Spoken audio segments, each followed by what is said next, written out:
وبركاته.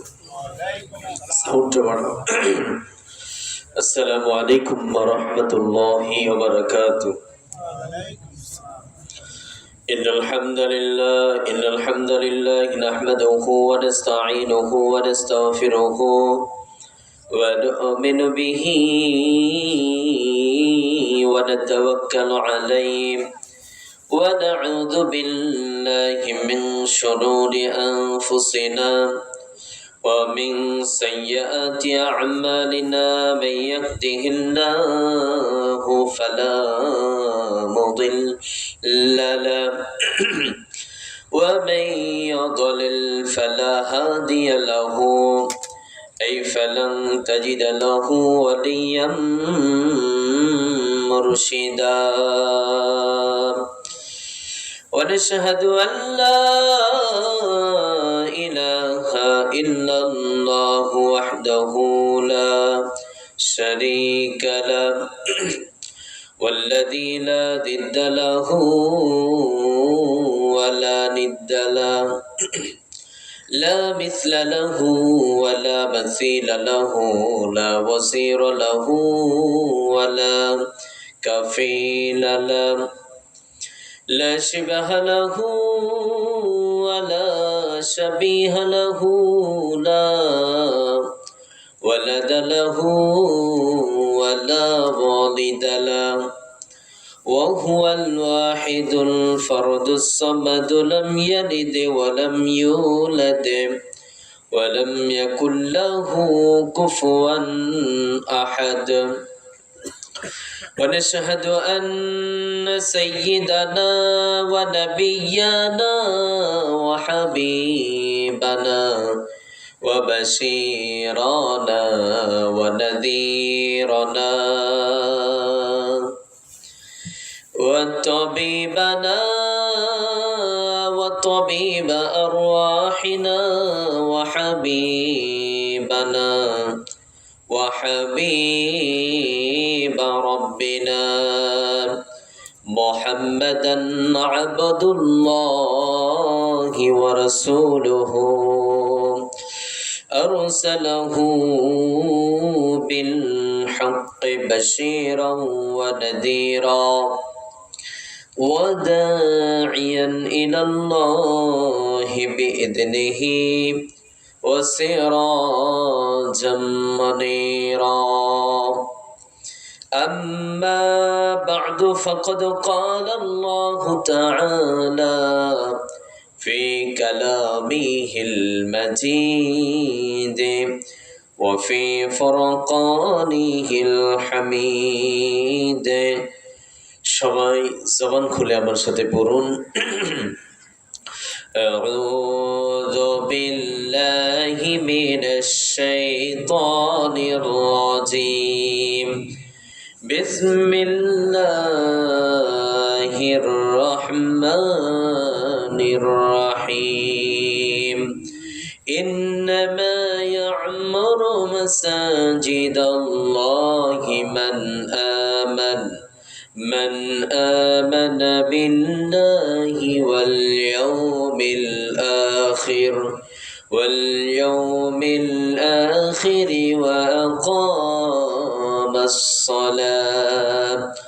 وأقام الصلاة وآتى الزكاة ولم يخش إلا الله فعسى أولئك أن يكونوا من المهتدين. إن الله وملائكته يصلون على النبي يا أيها الذين آمنوا صلوا عليه وسلموا تسليما. আমরা সবাই বিশ্বনবীর মহব্বতে কণ্ঠের আওয়াজগুলো ছেড়ে দিয়ে প্রাণ ভরে সবাই দরুদ পড়ছি। আল্লাহুম্মা সাল্লি আলা মুহাম্মাদ ওয়া আলা আলি মুহাম্মাদ كما صليت على إبراهيم وعلى آل إبراهيم إنك حميد مجيد একটু বেস দাও, একটু বেস, একটু রিভাব দাও। হাজার ব্যথা বেদনার পরে ফিরে আসনি তুমি আপন ঘরে, দিনের আলো তুমি ছড়িয়ে দিতে চলে গেছো মদিনায় মক্কা ছেড়ে। হে রাসূল তোমাকে ভুলি আমি কেমন করে, হে রাসূল তোমাকে ভুলি আমি কেমন করে। খেয়ে না খেয়ে দিন প্রচারের কাজে নিজেকে দিয়েছ বিলিয়ে, তাই ফের কাফেরেরা চিনল না সে আলো, দুষ্ট ছেলেদের পিছু দিল লেলিয়ে। খেয়ে না খেয়ে দিন প্রচারের কাজে নিজেকে দিয়েছ বিলিয়ে, তাই ফের কাফেরেরা চিনল না সে আলো, দুষ্ট ছেলেদের পিছু দিল লেলিয়ে। পাথরের আঘাতে কত বিক্ষত হয়ে সারা শরীর থেকে রক্ত ঝরে। হে রাসূল তোমাকে ভুলি আমি কেমন করে, হাজার ব্যথা বেদনার পরে ফিরে আসনি তুমি আপন ঘরে, দিনের আলো তুমি ছড়িয়ে দিতে চলে গেছো মদিনায় মক্কা ছেড়ে। হে রাসূল তোমাকে ভুলি আমি কেমন করে, হে রাসূল তোমাকে ভুলি আমি কেমন করে। আমরা সবাই কেমন আছি? মন খারাপ করেছেন? অভিমান করেছেন? কথা কন না কা? সবাই কেমন আছি আমরা? কি পার্শ্বে মায়েদের প্যান্ডেল শুনে ফেলবে তার ভয়? একটু আওয়াজ দিয়ে পড়েন না, কেমন আছি আমরা? আলহামদুলিল্লাহ, আমিও ভালো আছি। সকল প্রশংসার মালিক কে? সকল ক্ষমতার উৎস কে? কেউ যেটা দেয় না দেয় কে? কেউ যেটা দেখে না দেখে কে? সে আল্লাহর জন্য পড়ছি আলহামদুলিল্লাহ। আমার সাথে পড়ুন, রব্বানা লাকাল হামদ হামদান কাসীরান তাইয়িবান মুবারাকান ফীহি। আমরা প্রশংসা করলাম কার? সব সময় প্রশংসা চলবে কার? সকাল বেলা, দুপুর বেলা, রাত্রি বেলা, খাবারের পরে, খাবারের শেষে, গরু চুরির পরে, হ্যাঁ না, সকল ভালো কাজে প্রশংসা হবে কার? আল্লাহর প্রশংসা হবে। বরং ইসলাম চুরিকে ন বলে দিয়েছে। চোর যেখানে আছে কোরআনের বিধান কায়েম করে দাও, সেখানে আর চোর খুঁজে পাওয়া যাবে। তাহলে ভালো কাজে একজন সত্তার প্রশংসা চলবে, তিনি কে? প্রশংসা করলে লাভ না লস? কার লাভ? আমাদের লাভ। কাদের লাভ? আমাদের লাভ। আল্লাহ বলছেন, গোলাম লা ইন শাকারতুম লাযীদান্নাকুম ওয়া লা ইন কাফারতুম ইন্না আযাবি লাশাদীদ। আল্লাহ বলছেন, গোলাম নিয়ামত তো আমি দিয়েছি, প্রশংসা কর, তোদের নিয়ামতগুলোকে বাড়িয়ে দেব। সুবহানাল্লাহ কয় না? আচ্ছা, মানে কিছু বুঝলাম না। কোরআনের মাহফিলে বসার পরে মুসলমান কথা বলে না। আচ্ছা, আপনি যে সুবহানাল্লাহ পড়লেন, কার পবিত্রতা বর্ণনা করলেন?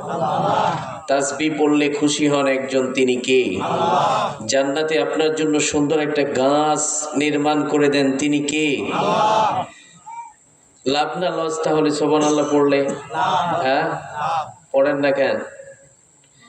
আজকে একটু অবাক হলাম, এত সুন্দর একটা তাফসির মাহফিলে অ্যারেঞ্জ করা হয়েছে। বাইরে কিন্তু শীত, গায়ে বাতাস লাগতেছে, কিন্তু প্যান্ডেলের মধ্যে কিন্তু বাতাস নেই। আছে নাকি? হ্যাঁ, না এলাকায় হিন্দু বেশি বসবাস করে? কোনটা? মুসলমান বসবাস করে। তো মুসলমান কোরআন শোনে না? না শোনে, কোরআন শোনে, তবে আমরা কোরআনের মাহফিলে অনেকে বসতে চাই না। কিন্তু গান বাজনা হইলে মুসলমানকে দাওয়াত না দিলেও তারা সেখানে যায়। কথা কয় না কা? হ্যাঁ, মুসলমান কোরআনেও যায়, কোথায় যায়? যাত্রা পালায় তুলনামূলক একটু বেশি যায় আর কি। এই হলো অবস্থা। মুসলমানদের অবস্থার পরিবর্তন এই জন্যই হচ্ছে না, আমরা সবসময় ভুল জায়গায় ক্লিক করি। কি করি? ভুল জায়গায় ক্লিক করি, টাচ করি। তাহলে আমাদেরকে ফিরে আসতে হবে একটা কিতাবের কাছে। কিতাবটির নাম কি? কিতাবটির নাম কি? আল কোরআনুল কারীম। এটি নাজিল করেছেন কে? আল্লাহ সুবহানাহু ওয়া তাআলা নাজিল করেছেন। কেন নাজিল করেছেন? হুদাল লিন-নাস ওয়া বাইনাতিম মিনাল হুদা ওয়াল ফুরকান। আল্লাহ বলছেন, গোলাম, এই কিতাবটি নাজিল করেছি পৃথিবীর সমস্ত মানুষের জন্য। একটা কিতাব কোরআনুল কারীম, এটা মানুষের জন্য হেদায়েত। সুবহানাল্লাহ। আর ভালো এবং মন্দ, ন্যায় এবং অন্যায়ের মধ্যে পার্থক্য করে একটি কিতাব। সেই কিতাবটির নাম কি? আল কোরআন।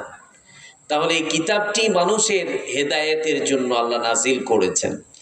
আবার অন্যত্র জায়গায় আল্লাহ বলছেন, আলিফ লাম মিম রা, আলিফ লাম রা কিতাবুন আনজালনাহু ইলাইকা লিতুখরিজান নাসা মিনাদ যুলুমাতি ইলান নূর। আলিফ লাম রা কিতাবুন আনজালনাহু ইলাইকা লিতুখরিজান নাসা মিনাদ যুলুমাতি ইলান নূর। আল্লাহ বলছেন, আমি কোরআন নাজিল করেছি, আমার এই কোরআন অন্ধকারে পড়ে থাকা মানুষগুলোকে টান দিয়ে আলোর পথ দেখিয়ে দেবে। সুবহানাল্লাহ। আপনারা বলুন, আলো আর অন্ধকার সমান? হ্যাঁ, অন্ধকারে আপনি পথ ভুলে অন্যদিকে চলে যাবে, আপনি বিপদের মধ্যে পড়বেন। আলো আপনাকে গন্তব্য স্থানে পৌঁছে দিবে। কথা বলেন। কোরআন দিয়ে আপনি আপনার গন্তব্য স্থান জান্নাত পেয়ে যাবেন। সুবহানাল্লাহ। তাহলে কোরআনটা আপনার আমার জন্য হেদায়েত। কোরআনে আছে আলো, বাকি যেখানেই যাবেন সেখানেই আছে অন্ধকার। কথা বলেন, ঠিক কিনা? এখন প্রশ্ন হলো, তাহলে আমরা কেন কোরআন পড়ি নাই? আল্লাহ আবার বলছেন, আলিফ লাম মিম যালিকাল কিতাবু লা রাইবা ফি হুদাল লিল মুত্তাকিন। আল্লাহ বলছেন, এটি এমন একটি কিতাব যে কিতাবের মধ্যে কোনো সন্দেহ নেই, বরং যারা সন্দেহ পোষণ করে তাদের ঈমান নেই। কি মজার কথা! আল্লাহ বলছেন, এটি এমন একটি কিতাব যে কিতাবে তো ভুল নেই, যদি কেউ সন্দেহ পোষণ করে তার ঈমান নেই, তার ঈমান নেই। এমন পাওয়ারফুল একটা কিতাব কাকে পথ দেখাবে? হুদাল লিল মুত্তাকিন। যারা মুত্তাকি তাদেরকে এই কোরআন পথ দেখাবে। আবার অন্যত্র জায়গায় আল্লাহ বলছেন, উইদ্দাত লিল মুত্তাকিন। আল্লাহ মুত্তাকিদেরকে জান্নাত দেবেন। ওয়াসারিউ ইলা মাগফিরাতিম মির রাব্বিকুম ওয়া জান্নাতিন আরদুহাস সামাওয়াতু ওয়াল আরদ উইদ্দাত লিল মুত্তাকিন। আল্লাহ বলছেন, আমি মুত্তাকিকে জান্নাত দেব। সুবহানাল্লাহ। তাহলে জান্নাতি হতে হলে মুত্তাকি হতে হবে, আর মুত্তাকি যদি সত্যিকারের মুত্তাকি হতে হয় তাহলে কোরআন লাগবে। সুবহানাল্লাহ। আল্লাহ কোরআনটাকে কত সুন্দর করে সাজিয়েছেন। আমরা সবাই জান্নাতে যেতে চাই কি চাই না? মুত্তাকি যাবে জান্নাতে, আর মুত্তাকিকে জান্নাতের পথ দেখাবে একটি কিতাব। কিতাবটির নাম কি? কোরআন। আপনারা বলুন, সেই কোরআন আজ আমাদের কাছে আছে? আছে? আমরা মুসলমান বড্ড অবাক হই, কি ওয়াজ করে লাভ কি? ওয়াজ করে আর কি হলো? এটি একটু ফিল করার বিষয়। ওয়াজ মূলত পরিবর্তন এনে দেবে। কথা বলেন, ঠিক কিনা? বিশ্বনবী সাল্লাল্লাহু আলাইহি ওয়াসাল্লাম সাহাবায়ে কেরামদেরকে ওয়াজ শুনিয়েছেন। একটা সূরা নাজিল হয়েছে, বিশ্বনবী সেই সূরাটির তাফসীর সাহাবায়ে কেরামদেরকে শুনিয়েছেন। সাহাবায়ে কেরামরা শোনার সাথে সাথেই আমল শুরু করেছেন, পরিবর্তন হয়েছে, লাইফটা হয়েছে জান্নাতের একটা লাইফ। সুবহানাল্লাহ। কিন্তু আজ ওয়াজ হয়েছে কিছুটা ব্যবসার মতো আর কি। অনেকে হুজুরদেরকে বলেন হুজুররা তো ওয়াজ করে ব্যবসার জন্য, তো যারা ওয়াজ করে তারাও তো ব্যবসা করে, কয় না কথা? তো একজনকে দোষ দেন কা? মানে দুইজনের নিয়তে সমস্যা আর কি। হুজুর আসে গেলে হাদিয়া পাওয়া যাইব, যারা মাহফিল করে তারাও করতেছে মসজিদ মাদ্রাসার উন্নতির জন্য, কয় না কথা? এটা যে একটা ইবাদত আজ আমরা ভুলে গেছি। আমি তো মানুষ, টাকার চাহিদা আমারও আছে। বাংলাদেশে একটা পণ্যের দাম খুব কম, সেটা হলো যারা কোরআন পড়ে তাদের দাম সবচেয়ে কম। এই পণ্যটার দাম কম না, সস্তা একটা পণ্য আর কি। যারা কোরআন পড়ায় তারা হলো বাংলাদেশে একদম সস্তা একটা পণ্য আর কি। এদেরকে লাথিও মারা যায়, এদেরকে গালি দেওয়া যায়, এদেরকে মসজিদের মুয়াজ্জিন বানিয়ে সারা সপ্তাহে খবর নাই, শুক্রবারে গিয়ে বলে এতগুলো টাকা তোমাকে দেয়, কি করো তুমি? মুসল্লির কিন্তু সারা সপ্তাহে খবর নাই। আলেমরা কোনো কথা বলতে পারে না, কারণ ওই যে ভয়। এক চাকরি মাদ্রাসার মসজিদ, ভাবছেন এটা বাস্তবতা না? আমার দেশের নাগরিক বৈষম্য কেন থাকবে? সবাই আত্মমর্যাদার সাথে চলবে, কথা বলেন ঠিক কিনা? কিন্তু সরকারি যিনি চাকরি করেন উনি মনে করেন আমার চেয়ে আর ভালো কে আছে, আমি তো চাকরি করছি, 50,000 টাকা মাসে বেতন পাই, হুজুর দেখলেই হুজুরদের কাম ভিক্ষা ভাঙন করা আর কি। বিজনেসম্যান বিজনেস করে, ওর সামনে যদি হুজুর যায় ভাবি আলাদা, মানে হুজুরের গায়ে থেকে কেমন যেন দুর্গন্ধ আসে আর কি। হুজুরদের কাম কি, ওরা খালি ভিক্ষা ভাঙ্গন করেছেন আর কি। মিয়া, কাকে ভিক্ষা ভাঙ্গনের কথা বলো? যারা তোমার 5 ওয়াক্ত নামাজ পড়াচ্ছে, মসজিদের ইমাম সাহেবকে আপনি ভিক্ষুক বলছেন। আল্লাহর হাবিব সাল্লাল্লাহু আলাইহি ওয়াসাল্লাম বলেছেন খায়রুকুম মান তাআল্লামাল কুরআনা ওয়া আল্লামা। আল্লাহর হাবিব সাল্লাল্লাহু আলাইহি ওয়াসাল্লাম বলেছেন যারা কোরআন পড়ায় তারা সেরা, তারাই সেরা, আর সেরারাই জান্নাতে যাবে, কথা বলেন ঠিক কিনা? আরে ভাই, কামারের কাছে কি স্বর্ণের কোনো দাম আছে নাকি? আমরা তো কামারের চরিত্র ধারণ করেছি। মুচির কাছে জুতার দাম আছে, স্বর্ণের দাম থাকতে পারে না, কথা বলেন ঠিক কিনা? তাই তো আমাদের কাছে দুর্নীতিবাজদের কদর আছে, যাদের চরিত্রের কোনো মূল্য নেই তাদের দাম আছে আমাদের কাছে। যারা কোরআন পড়ায় তাদের 4 পয়সার দাম নেই। আরে আমরা কি বুঝবো কোরআন কি জিনিস, বুঝি না তো। সন্তানকে কোরআন দেন নাই, কেন দেন নাই? এই অধিকার আপনাকে কে দিয়েছে? আল্লাহ আপনাকে সৃষ্টি করেছেন, আল্লাহ আপনাকে সুন্দর পৃথিবী দিয়েছেন, সেই রবকে ভুলে গিয়েছেন? যারা বাপকে চিনে না ওই সন্তান কেমন, কথা কন না? যেই সন্তান বাপকে স্বীকৃতি দেয় না সেই সন্তান কি ভালো সন্তান? যেই রব আপনাকে আমাকে সৃষ্টি করেছেন সেই রবকে চিনি না আপনি আমি। আজ রবের শিক্ষা, আল্লাহ বলছেন ইকরা বিসমি রাব্বিকাল্লাযী খলাক। আল্লাহ বলছেন গোলাম পড়ো, পড়তে হবে তোমাকে, পড়ার বিকল্প কোনো ওয়ে নেই। শিক্ষা জাতির মেরুদণ্ড, ঠিক আছে, তবে ওই শিক্ষা নয় যে শিক্ষা অর্জন করে আল্লাহকে বলা যায়। ওই শিক্ষা জাতির মেরুদণ্ড যেই শিক্ষা অর্জন করে আল্লাহর একজন প্রিয় গোলাম হওয়া যায়। সুবহানাল্লাহ। আমাদের বোনদেরকে বলছি, বোন, আজ আমাদের বোনেরা জাগতিক শিক্ষা পাওয়ার পরে কষ্ট পাচ্ছেন আপনারা। ওয়াজ তো উঠেই হবে, যে ওয়াজ শোনার পরে আপনি যদি বসে থেকে চিন্তা করতে পারেন আমার করার কথা ছিল কি, করছি কি আমি, আমার করার কথা ছিল কি, আজ করছে কি আমি, এটা যদি চিন্তা করতে পারেন এই ওয়াজ আপনার পরিবর্তন আনতে পারে। ওয়াজ আমরা অ্যারেঞ্জ করব আল্লাহর সন্তুষ্টির জন্য। যারা আসবেন আমরা কোরআন থেকে মেসেজগুলো নিয়ে নিজের লাইফটাকে সাজাবো। ঘর যেমন সুন্দর করে সাজিয়ে না রাখলে সুন্দর লাগে না, আত্মতৃপ্তি পাওয়া যায় না। মুসলমানদের লাইফ যদি কোরআন সুন্নাহ দিয়ে না সাজানো হয় সেই মুসলমান জাহান্নামে যেতে পারে, জান্নাতে যেতে পারে না। কথা বল না? কি মুসলমানিত্ব আমাদের! ভালো লাগে নামাজ পড়ি আর কি, যখন ভালো লাগে না নামাজ পড়ি না। মুসলমান নামাজ পড়ে কিন্তু সুদি কারবারি করে দিদার সে আর কি। কোনো দাম আছে? কোনো দাম আছে? মুসলমান তো সেই হবে সকল কিছুর আগে রবের বিধান। কথা বলেন ঠিক কিনা? এই জন্য রব্বুল আলামিন বলছেন, গোলাম ইয়া আইয়ুহাল্লাযীনা আমানু দুখুলু ফিস-সিলমি কাফা ওয়া লা তাত্তাবি'উ খুতুওয়াতিশ শাইতান ইন্নাহু লাকুম আদুউম মুবিন। রব্বুল আলামিন বলছেন, হে বিশ্বাসীরা, তোমরা নিজেদেরকে পরিপূর্ণ ইসলামের মধ্যে দাখিল করে নাও। ইসলামের একটা বাউন্ডারি আছে, সেই বাউন্ডারির মধ্যে নিজেদেরকে প্রবেশ করাও।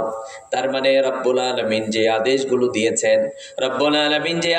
দিয়েছেন, সেগুলো দিয়ে লাইফ সাজাতে হবে। রব্বুল আলামিন যা নিষেধ করেছেন সেগুলো ছেড়ে দিতে হবে। কথা কন, ইয়া আইয়ুহাল্লাযীনা আমানু দুখুলু ফিস-সিলমি কাফা ওয়া লা তাত্তাবি'উ খুতুওয়াতিশ শাইতান ইন্নাহু লাকুম আদুউম মুবিন। আল্লাহ বলছেন, ওহে বিশ্বাসীরা, তোমরা পরিপূর্ণ ইসলামের মধ্যে দাখিল হয়ে যাও, প্রবেশ করো। আল্লাহ যাকাত যেভাবে দিতে বলেছেন ওইভাবেই দিতে হবে। নামাজের কথা যেইভাবে বলেছেন নামাজ ওইভাবেই হবে। কোরআন শিক্ষার কথা বলেছেন, আপনাকে কোরআন শিখতেই হবে। আল্লাহ সুদি কারবারি করতে হারাম করে দিয়েছেন, আমি সেটাকে বর্জন করব। কিন্তু নামাজ পড়তে ভালো লাগে, নামাজ পড়ি। আল্লাহ বলেছেন, ওয়া আহাল্লাল্লাহুল বাইআ ওয়া হাররামার রিবা।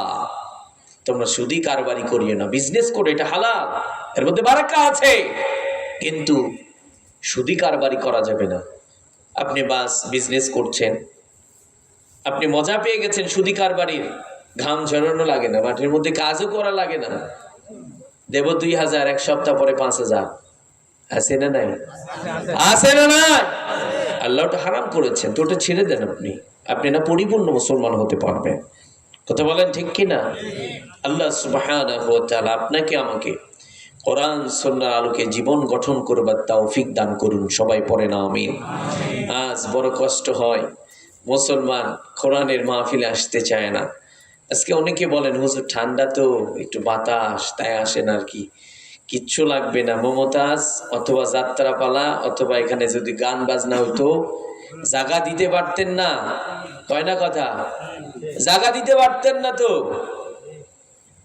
কারণ আমাদের রাষ্ট্র বর্তমান এগুলোকে প্রমোট করছে। আমি দেখেছি মুসলমানদের নেতারা, তারা বলে আমরা হজও করি, আমরা নামাজও পড়ি, আমরা এই করি সে করি। আমি দেখেছি আমার দেখাতে একজন এমপি চেয়ারম্যান হওয়ার পরে তার ইউনিয়নের জনগণদেরকে খুশি করবার জন্য উনি যাত্রাপালায় অ্যারেস্ট করেন। আমি দেখেছি। আজ এই জাতির কপাল পুড়েছে। কথা বলেন ঠিক কিনা? এই জাতির কপাল পুড়েছে, যাদের কোরআন সুন্নাহর ন্যূনতম কোনো ইলম নাই, তারা করে মুসলমানদের নেতৃত্ব। এটা কি হয়? এটা কি হতে পারে? মানা যায়? আর যাবেন জান্নাতে, এত সহজ না ভাই। জান্নাত মামার বাড়ির আবদার না, এটা চাইলেই পাওয়া যায়। আপনাকে কঠিন পরীক্ষা দিতে হবে, আপনাকে আল্লাহকে সন্তুষ্ট করেই জান্নাত দিতে হবে। কথা বলেন ঠিক কিনা? আল্লাহ সুবহানাহু ওয়া তাআলা আপনাকে আমাকে কোরআন সুন্নাহ দিয়ে জীবন রাখার তৌফিক দান করুন। সবাই পড়ে না। আমাদের আগামীর ভবিষ্যৎ যুবকগুলোকে কোরআন ঢুকিয়ে দেয়, ওরা আদর্শবান মানুষ হবে। ওরা এই জাতির জন্য অত্যন্ত প্রহরী হয়ে তারা মানুষের অধিকারকে নিশ্চিত করে দেবে, তারা মানুষের কল্যাণে কাজ করবে। আজ আমাদের যুবকরা কি করে? আমাদের যুবক ভাইয়েরা এত মেধাবী, তারা পড়াশোনা করছে, কিন্তু আমাদের যুবক ভাইয়েরা এখন বেশিরভাগ যুবক তারা খারাপ লাইনে চলে যাচ্ছে। কথা বলেন ঠিক কিনা? অবৈধ প্রেম প্রীতি আছে না নাই? বাবা সন্তানকে নিয়ে পেরেশান।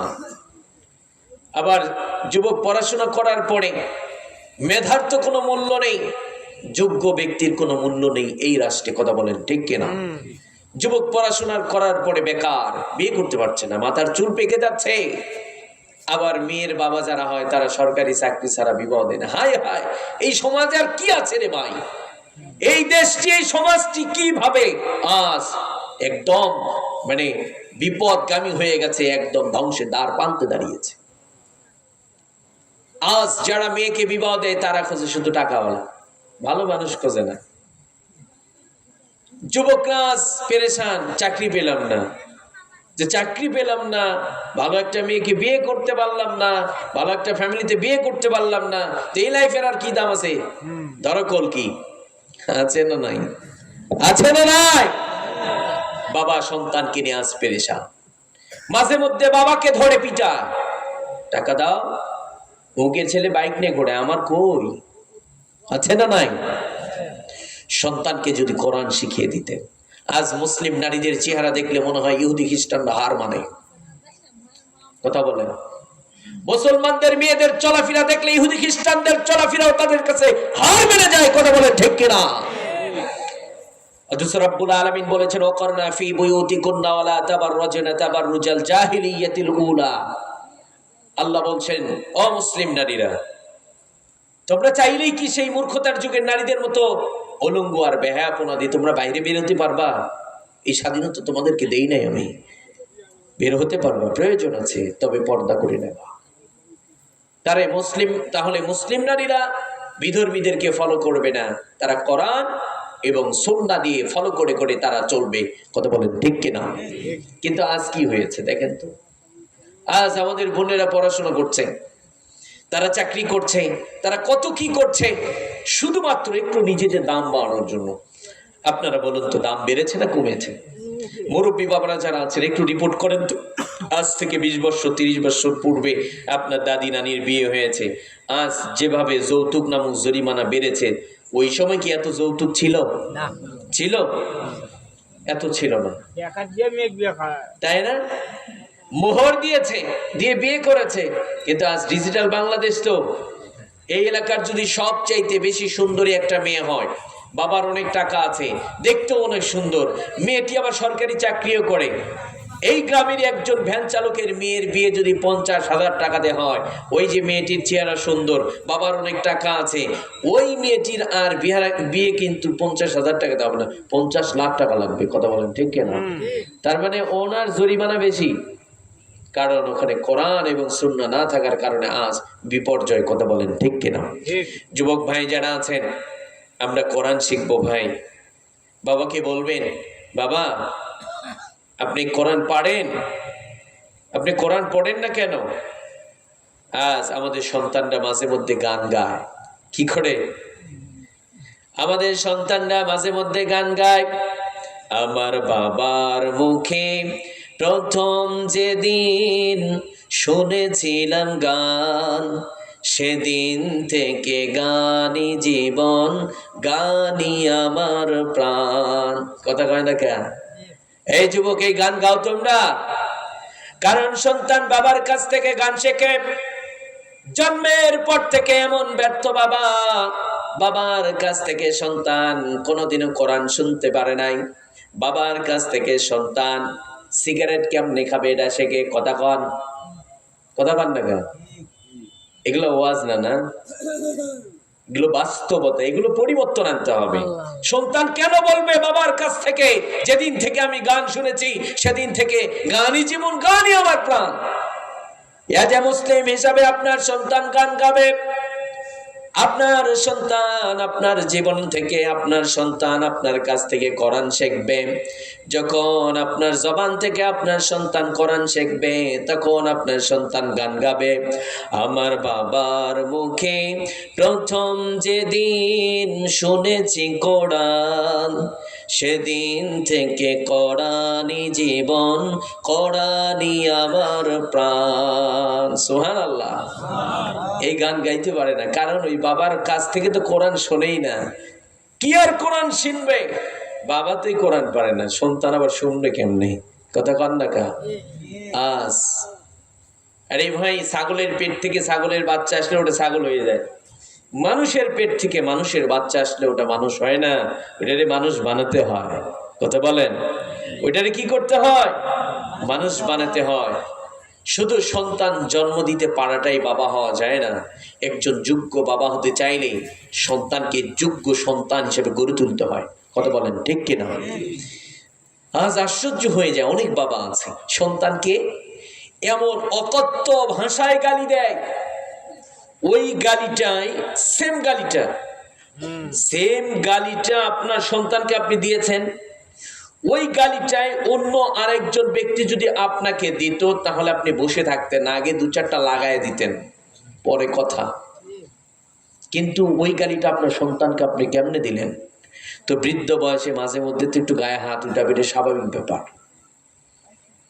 সন্তানের হক আদায় করলেন না, সন্তানের সুন্দর একটা নাম রাখলেন না, জন্মের পরে সন্তানের কানে আজান দিতে পারলেন না। এমন ব্যর্থ পিতা আপনি, সন্তানকে টাকার জন্য দুনিয়াবী শিক্ষার কাছে কোরবান করে দিলেন, আল্লাহর কাছ থেকে আপনি ছিনায় নিলেন। কোরআন ছিনায় নিলেন মানে আল্লাহর কাছ থেকে আপনার সন্তানকে দূরে রাখলেন। দুনিয়া দিতে পারলেন কিন্তু আখিরাত দিতে পারলেন না। কথা বলেন ঠিক কিনা? এই জন্য বোনদেরকেও বলছি, আপনাদেরকেও বলছি, আজকে আলোচনার মূল মেসেজ হচ্ছে, যারা কোরআন পারি না, কোরআন পারবো, কোরআন শিখবো, কোরআন বুঝবো, কোরআন দিয়ে জীবন রাষ্ট্র পরিচালনা করার জন্য সংগ্রাম করব। রাজি আছি তো? শুধু কোরআন জেনেই বসে থাকবো না, কোরআন দিয়ে লাইফটা আলোকিত করব। রাজি আছি তো? ভাইজান, লাইফটা কয়দিনের গো? কতদিন বেঁচে থাকবেন? যুবক, আজকে কত তারিখ? যুবকদেরকে আরেকটা মেসেজ দেয়, আজকে কত তারিখ? আজকে যুবক নেই না, যুবকরা মেলায় একটু ঘুরছে আর কি। ঘোরো, তোমরা মেলায় ঘোরো, সমস্যা নেই, ঘুরতে থাকো। যুবক, আজকে যেই লাইফে তুমি বড়াই করো, যেই চুলের ভাঁজ দিয়ে অবৈধ প্রেম প্রীতির ফাঁদে নারীকে ফেলাও, কাবু করো, যুবক, তোমার ভরা যৌবন থাকবে না, ভাটা একদিন পড়বে। কথা বলেন ঠিক কিনা? এই যে মুরব্বী বাবার যে দাড়িগুলো সাদা হয়ে গেছে, মায়ের পেট থেকে এরকম নিয়ে এসেছিলেন? তোমার চেয়ে আমার চেয়ে বেশি শক্তিশালী ছিলেন। আজ মুরব্বীরা যা খেয়েছেন আমরা তো সেটা চোখেও দেখি নাই। কথা বলেন। এখন যেটা খাইলেই সমস্যা হয়, পেটে সমস্যা অথবা রুচি মানে সমস্যা হয়ে যায়। কথা বলেন। তো তোমার আমার কি এইরকম ভরা যৌবনে একদিন ভাটা পড়বে না?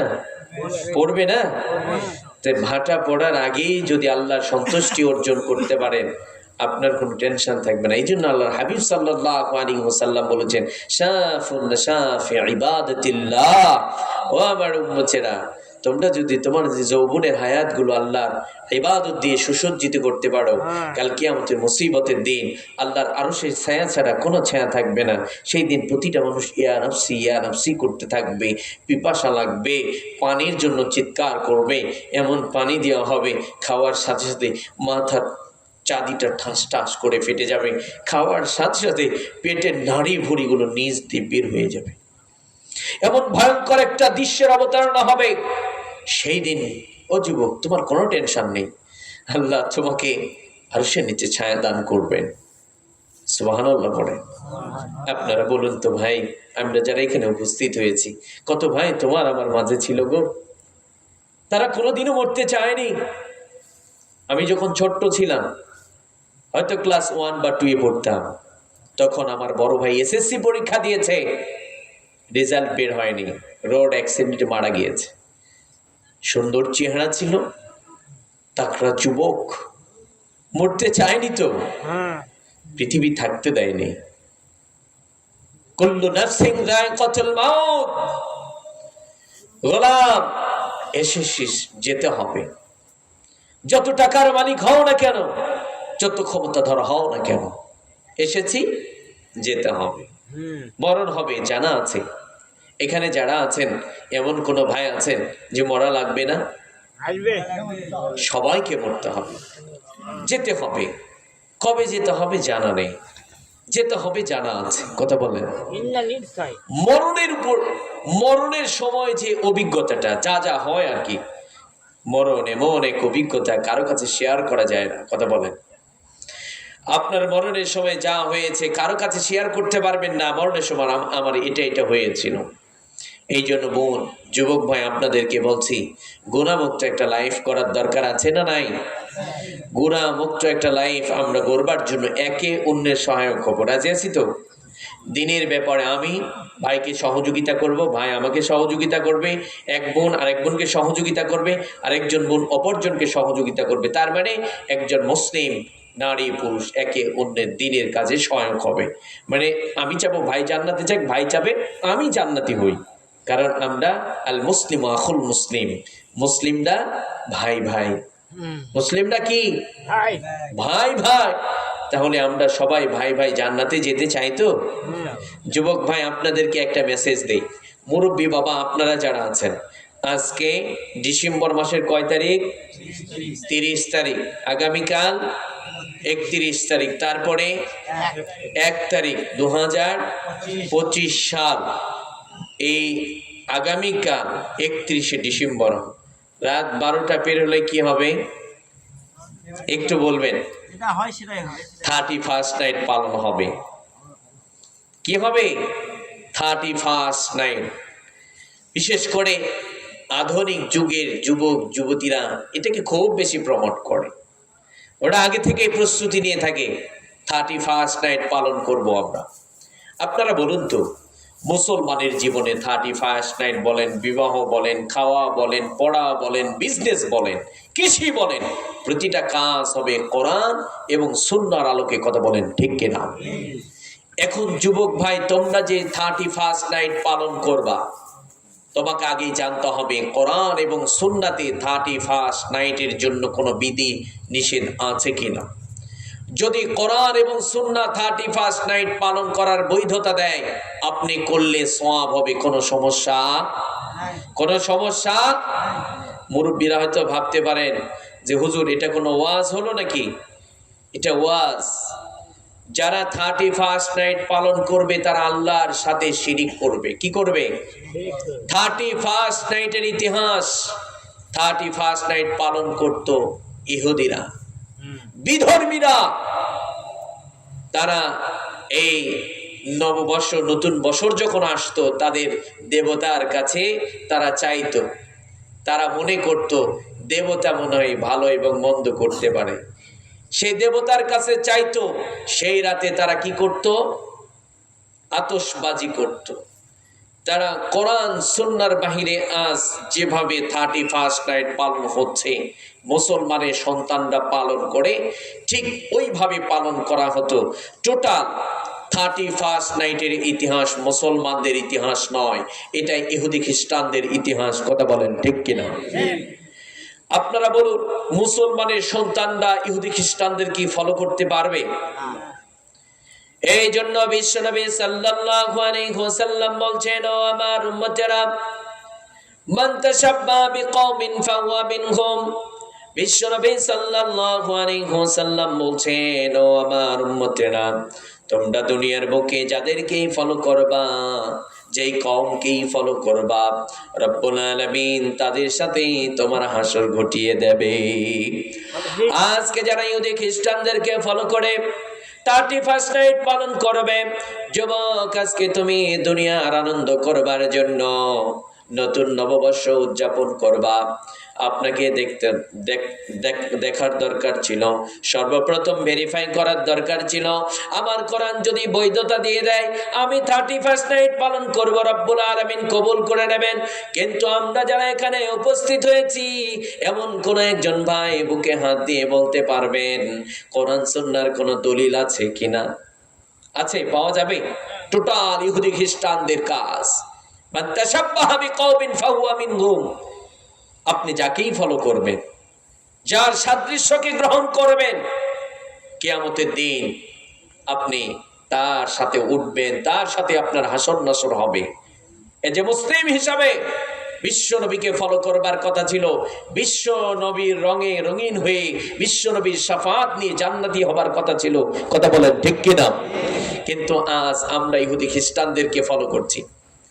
আমার রব্বুল আলামিন বলছেন, ওয়া আতাকুমুর রাসূল ফাখুযুহু ওয়া মা নাহাকুম আনহু ফান্তাহুন ওয়াত্তাকুল্লাহ ইন্নাল্লাহা শাদীদুল ইকাব। রব্বুল আলামিন বলছেন, ও আমার গোলামেরা, আমার বিশ্বনবী সাল্লাল্লাহু আলাইহি ওয়াসাল্লাম তোমাদেরকে যা দিয়েছে তোমরা তা গ্রহণ করো। বিশ্বনবী যা নিষেধ করেছেন, বিশ্বনবী যা থেকে বিরত থাকতে বলেছেন তা তোমরা ছেড়ে দাও। তার মানে বিশ্বনবী ধর্মে দ্বীনের ব্যাপারে যা বলেছেন এটাই গ্রহণযোগ্য, এটাই ধরতে হবে। বিশ্বনবী যা নিষেধ করেছেন তা ছেড়ে দিতে হবে। কথা বলেন ঠিক কিনা? তাহলে 31st নাইট পালন করা যাবে না, এটা ইহুদি খ্রিস্টানদের কালচার। আর এই কালচার আমাদের যুবকরা যেন পালন না করে। যারা পিতা আছেন সন্তানকে বলবেন 31st নাইট পালন করা যাবে না। আপনারা ফেসবুকে স্ট্যাটাস লিখে দেবেন 31st নাইট পালন করা হারাম।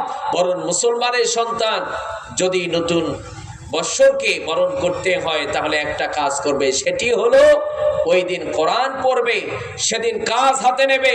এজ এ মুসলিম হিসাবে 2024 সালে আমার কোরআন শিখবার কথা ছিল, আমি কোরআন শিখতে পারি নাই। 2025 সাল হবে আমার কোরআন শিখবার জন্য একটা চ্যালেঞ্জ।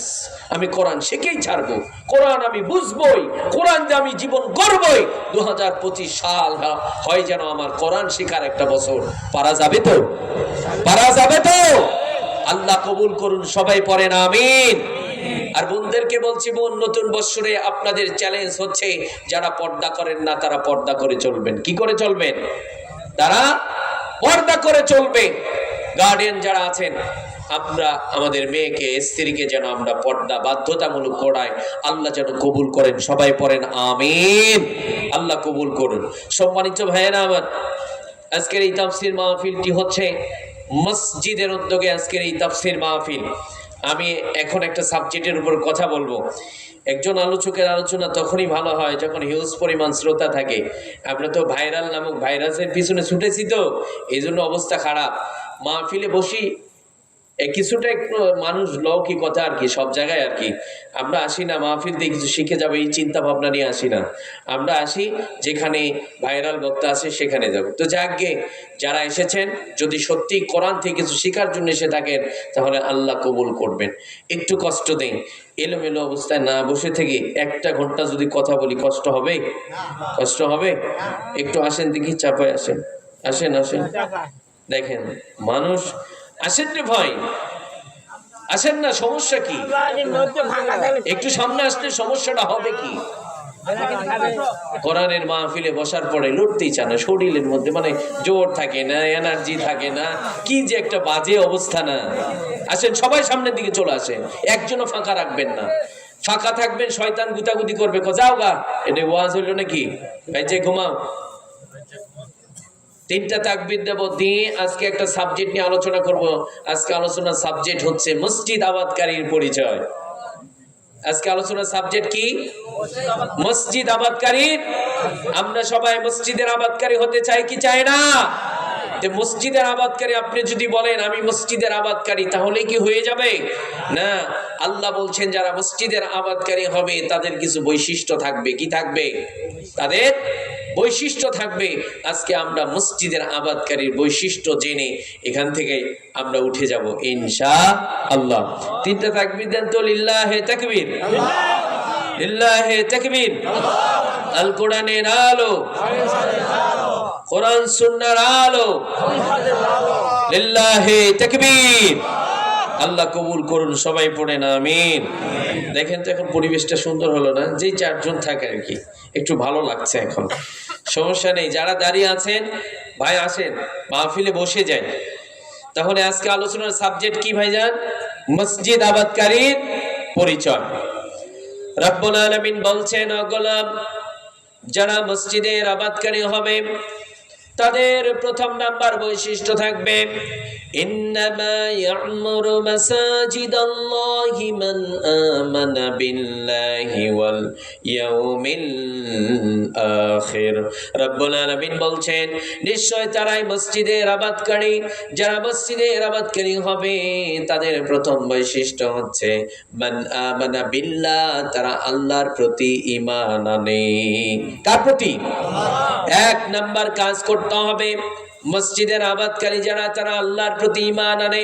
এখান থেকে একটা বিষয় ক্লিয়ার হয়ে গেল, যাদের ঈমান নেই, যারা কাফের মুশরিক, যারা মুনাফিক, তারা মসজিদের আবাদকারী হওয়ার যোগ্য রাখে।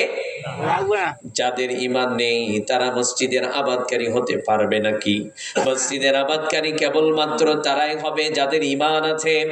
এই জন্য রব্বুল আলামিন বললেন, ও গোলাম, মসজিদের আবাদকারী তারাই হবে মান আমানা বিল্লাহ, আমি রবের প্রতি যারা ঈমান আনে। সুবহানাল্লাহ। এখন প্রশ্ন করতে পারেন, হুজুর আমরা সবাই তো ঈমানদার। আমি যদি আপনাদেরকে পাল্টা প্রশ্ন করি, কেমনে ঈমান এনেছেন? ঈমান তো এমন কোনো বিষয় নাই, বাপ দাদার সূত্র ধরে ঈমান পেয়েছেন এমন কোন ঈমান সাবজেক্ট নয়। ঈমানটা হচ্ছে আপনাকে ঈমান শিখতে হবে, ঈমান জানতে হবে, ঈমানের দাবি পূরণ করতে হবে, ঠিক কি না?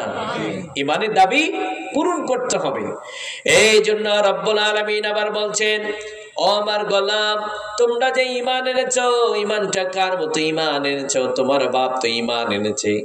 ঈমানদার মসজিদে গিয়েও সেজদা করে, বাজারে গিয়েও সেজদা করে। তুমি তোমার বাপের মতো ঈমান এনেছো নাকি? তোমার বাপের মতো ঈমানদার হয়ে তুমিও মাজারে সেজদা করো, মসজিদেও সেজদা করো। ওই রকম যদি ঈমান আনো, আমার কাছে গ্রহণযোগ্য হবে না। পৃথিবীর সমস্ত মানুষ যদি তোমাকে ঈমানদার বলে, আমি রব্বুল আলামিন তোমার ঈমানের দিকে আমি অ্যালাউ করি না। এই জন্য রব্বুল আলামিন বলছেন, ওয়া ইদা কিলা লাহুম আমিনু কামা আমানান নাস। রব্বুল আলামিন বলছেন, ও গোলাম, তোমরা ঈমান আনো ওই সমস্ত মানুষের মতো ঈমান আনো। মুফাসসিরিনে কেরাম বলেন, ওই সমস্ত মানুষ হচ্ছে সাহাবায়ে কেরাম। সাহাবায়ে কেরামরা যেইভাবে ঈমান এনেছেন, রব্বুল আলামিন পরামর্শ দিচ্ছেন, ও আমার গোলাম, ঈমান আনো সাহাবায়ে কেরামদের মতো ঈমান আনো। সুবহানাল্লাহ। ঈমান আনতে হবে কাদের মতো? যেমন সাহাবায়ে কেরামরা ঘোষণা করে দিয়েছেন। সাইয়েদনা হযরতে বেলাল রাদিয়াল্লাহু তাআলা আনহু ঘোষণা করে দিলেন, আজ থেকে আমার রব আল্লাহ। অন্তরে বিশ্বাস করলেন আমার রব আল্লাহ, জীবনে বাস্তবায়ন করলেন আমার রব আল্লাহ। আপনার রব যদি আল্লাহ হয়, অন্তরে যদি বিশ্বাস হয়ে যায় আমার রব আল্লাহ, তার মানে আপনার লাইফে যত কাজ হবে, একজনের আইন মেনে আপনার জীবনের প্রতিটা কাজ হবে। তিনি কে? সাইয়েদনা হযরতে বেলাল রাদিয়াল্লাহু তাআলা আনহু ঈমান আনলেন। কেমন ঈমান? সাহাবায়ে কেরামদের মতো কেন ঈমান আনতে বললেন? কারণ হচ্ছে সাহাবায়ে কেরামরা বাতিল শক্তির কাছে মাথা নত করতেন না। বেলাল রাদিয়াল্লাহু তাআলা আনহু ঈমান আনলেন। উমাইয়া ডাক দিয়ে বলছে, ও বেলাল, ঈমান এনেছো, ঈমান ছেড়ে দাও, আমরা তোকে ছেড়ে দেব। বেলাল রাদিয়াল্লাহু তাআলা আনহু বলছে, ঈমান এত সোজা নয়। ঈমান অর্জন করেছি, জীবন যাবে, কিন্তু ঈমান তোরা নিতে পারবি না। আল্লাহু আকবার। ঈমান নিতে পারবি না, ঈমান এত সহজ না। ঈমান আমার সম্পদ, ঈমান আমার সফলতা, ঈমান আমার জান্নাত, ঈমান আমার রবের সন্তুষ্টি। কথা বলেন ঠিক কি? কারণ রব্বুল আলামিন আবার বলছেন, লাইসাল বিররা আন তুওয়াল্লু ওয়ুজুহাকুম কিবালাল মাশরিকি ওয়াল মাগরিবি ওয়ালাকিন্নাল বিররা মান আমানা বিল্লাহ। রব্বুল আলামিন বলছেন, ও গোলাম, তোমার চেহারাকে পূর্ব দিকে ঘুরিয়েছো, পশ্চিম দিকে ঘুরিয়েছো, অথবা তুমি ভাবছো আমি নামাজ পড়ি, সিয়াম ডাকি, কোরআন পড়ি, আমি অনেক কিছু করি, কিন্তু রব্বুল আলামিন বলছেন, ও গোলাম, তোমার ঈমান নেই, কোনো কিছুর কোনো দাম হবে না, কোনো পুণ্যই আমার কাছে কবুল হবে না। তার মানে প্রথম শর্ত হচ্ছে ঈমান। প্রথম শর্ত কি? ঈমান। বেলাল রাদিয়াল্লাহু তাআলা আনহু বললেন, উমাইয়া ডাক দিয়ে বলছে, বেলাল, ঈমান ছেড়ে দে, আমরা তোকে ছেড়ে দেব। বেলাল রাদিয়াল্লাহু তাআলা আনহু বললেন, আমার কলিজা তোরা টান দিয়ে বের করে নে, আবার জীবন দিয়ে দেব, কিন্তু আমার রবকে তোরা নিতে পারবি না। প্রিয় ভাইরা আমার, আপনি আমি ঈমানদার দাবি করছি। সাহাবায়ে কেরামরা কেমন খাঁটি আল্লাহর প্রেমিক ছিল। নিজের জীবনের মূল্য ছিল না, কারণ তারা জানে দুনিয়ার লাইফ এটা শেষ হবে না।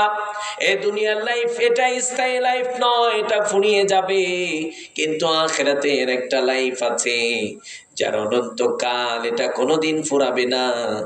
আমি যদি সত্যিকারের ঈমানদার হতে পারি, আমার সফলতা কেউ ঠেকাতে পারবে না, ঠিক কিনা? কারণ রব্বুল আলামিন আবার বলছেন কদ আফলাহাল মুমিনুন, সফলতা সফল তারাই যারা ঈমান এনেছে। সুবহানাল্লাহ। কদ আফলাহাল মুমিনুন, সফল তো হয়েছে মুমিনরা। সফল কারা হয়েছে? যারা ঈমান এনেছে তারা সফল হয়ে গেছে। যাদের ঈমান নেই তারা সফল হতে পারে নাই। কথা বলেন ঠিক কি না? কিন্তু আমাদের কাছে সফলতার মাপকাঠি হচ্ছে অনেকগুলো টাকার মালিক, উনি সফল, 4টা গাড়ি আছে, বাড়ি আছে, উনি সফল। কিন্তু আল্লাহ বলছেন কদ আফলাহাল মুমিনুন, সফল হয়েছে মুমিনরা। সুবহানাল্লাহ। বেলাল রাদিয়াল্লাহু তাআলা আনহু বললেন, আমি আখিরাতে সফল হতে চাই, দুনিয়াতে আমার জীবনকে কুরবান করে দিতে চাই। রবের জন্য আমি জবাই হতে পারি, রবের জন্য জীবন দিতে প্রস্তুত আছি, কিন্তু আমার ঈমান তোরা নিতে পারবি না। উমাইয়া ডাক দিয়ে বলল, বেলালের হাত পা বেঁধে ফেলো, উত্তপ্ত বালুর মধ্যে শুইয়ে দাও। বেলাল রাদিয়াল্লাহু তাআলা কে উত্তপ্ত বালুর মধ্যে শুইয়ে দেয়া হলো। শরীরের গোশতগুলো মোমের মতো গলে যাচ্ছে, চর্বিগুলো গলে গলে বালুগুলো স্পর্শ করছে। কি কষ্ট! বেলাল রাদিয়াল্লাহু তাআলা আনহু, আমরা তো একটু কষ্টের মধ্যে পড়লেই রবকে ভুলে যাই। কথা বলেন। বলি আল্লাহ কি আর অন্য কাউরে দেখে না? আমারে শুধু দেখে, আমি নামাজি, আমার এত বিপদ। আরে ভাই, যার যত কঠিন পরীক্ষা হয় সে তত সফল হয়। কথা বলেন ঠিক কিনা? সাইয়েদনা হযরত ইব্রাহিম আলাইহিস সালাতু ওয়াস সালাম কি কঠিন পরীক্ষাটা নিলেন, শেষ বয়সে একটি সন্তান দিলেন। আল্লাহ বললেন, ইব্রাহিম আমার কি প্রেমিক হতে চাও নাকি?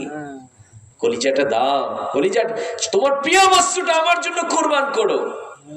তাই করলেন, সফল হলেন, আল্লাহর খলিল হয়ে গেলেন। সুবহানাল্লাহ। আল্লাহর প্রেমিক হবেন এমনি এমনি না, পরীক্ষা দিতে হবে। বেলাল রাদিয়াল্লাহু তাআলা আনহু ঈমানের কঠিন অগ্নি পরীক্ষায় পড়ে গেলেন। কষ্ট দেয়া শুরু হলো, রবকে বলছেন না। গায়ের গোশতগুলো গলে গলে যাচ্ছে। বেলাল রাদিয়াল্লাহু তাআলা আনহু বারবার আহাদ আহাদ বলে চিৎকার করছে।